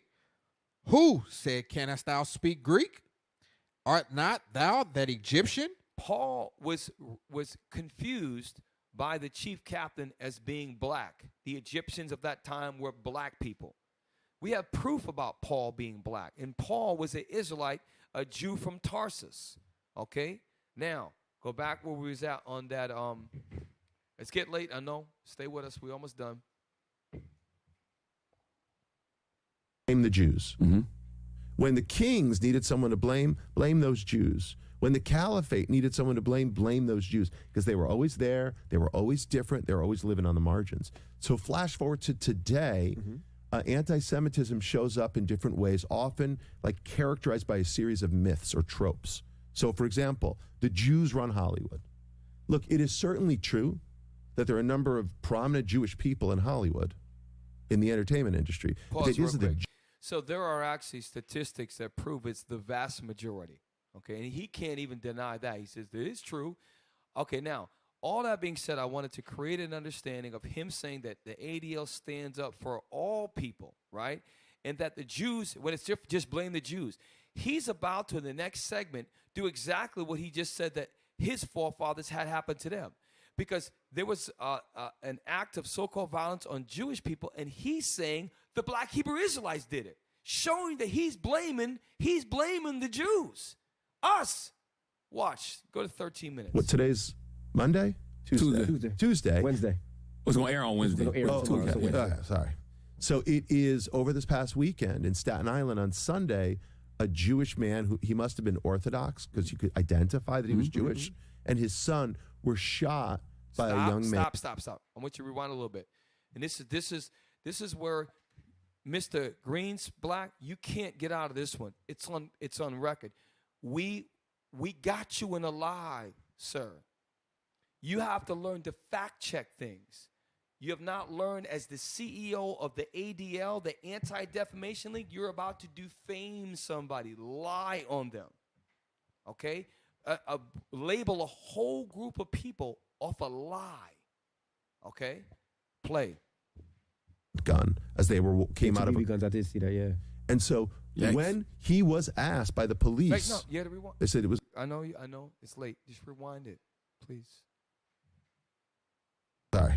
So it is over this past weekend in Staten Island on Sunday, a Jewish man who he must have been Orthodox because you could identify that he was Jewish. Stop real quick. So now he's making the claim, an Orthodox Jew. Like we showed an image of what would look like an Orthodox Jew on the thumbnail. They wear either a black hat or a yarmulke. They have these long curls that go down it, and they have the beard, which the Torah says they got to keep a beard. So that's what an Orthodox Jew. He's describing an Orthodox Jew, right? Look, and that's, and yes, I understand. One looks like he's squinting, and the other look. We're just showing you. It's an animation. It's just showing you the same way that you show us, disproportionately. We're just showing you. If we're telling you that you're lying on us, we're not going to give you a picture of just giving a thumbs up. Okay, it's deceptive what you're doing. We showed a deceptive picture. How is that anti-Semitic? It's just truth. Now watch what he says. Play. Were shot by a young man with a pellet gun as they came out of a guns. I did see that, yeah. And so when he was asked by the police, they said it was a hate crime. He said, "Stop." So number, he says he was shot by a young man. So if you're a CEO of an organization and you're going to go on nationally syndicated radio, and you're supposed to come with facts. He was from Trumbull, Connecticut, which is an affluent town. I lived in Bridgeport, which is about 5 miles away. That's a very affluent town, and he appears to be highly educated. I'm going to show you either this guy is very, very, very ignorant, or he is deliberately lying. Either way is very dangerous what he's doing in this position. So now he says they were shot by a young man, and now he's going to make the claim. Go ahead. It'd be a hate crime if I'm a Hebrew. This is the kind of fiction that black Hebrew Israelites say that white Jews, quote unquote, aren't really Jews. So then he goes on to say that how can I be a hate crime if I am a Hebrew? So now you automatically flip to think the next words out of his mouth, it must have been a black Hebrew Israelite that shot the Orthodox Jewish man, right? Watch what he says, right? Play on. How could it be a hate crime if I'm a Hebrew? This is the kind of fiction that black Hebrew Israelites say that white Jews, quote unquote, aren't really Jews. So anti-Semitism can, if you will, show up as people thinking that white Jews aren't Jews. It can show up as white supremacists. It can show up as people saying, like Kanye, by the way. Can we go on any IUCI TV, anything? They cut the stream.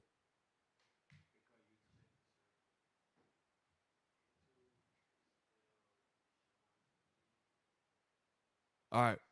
So let's play on. Listen, it's just showing you if it's deliberately cutting this, that this is very evil. Play. Elon Musk off of Twitter last week. And Elon says because he put an image up of a Jewish Star of David with a swastika now, so in I it. want to go back now. He associated the shooter of that Orthodox Jewish, and he didn't say the idea. He said, and then he flipped to black Hebrews. Now let's bring up that article with they have the man arraigned in court, and they show you who he is, and let's see if he's a black Hebrew Israelite.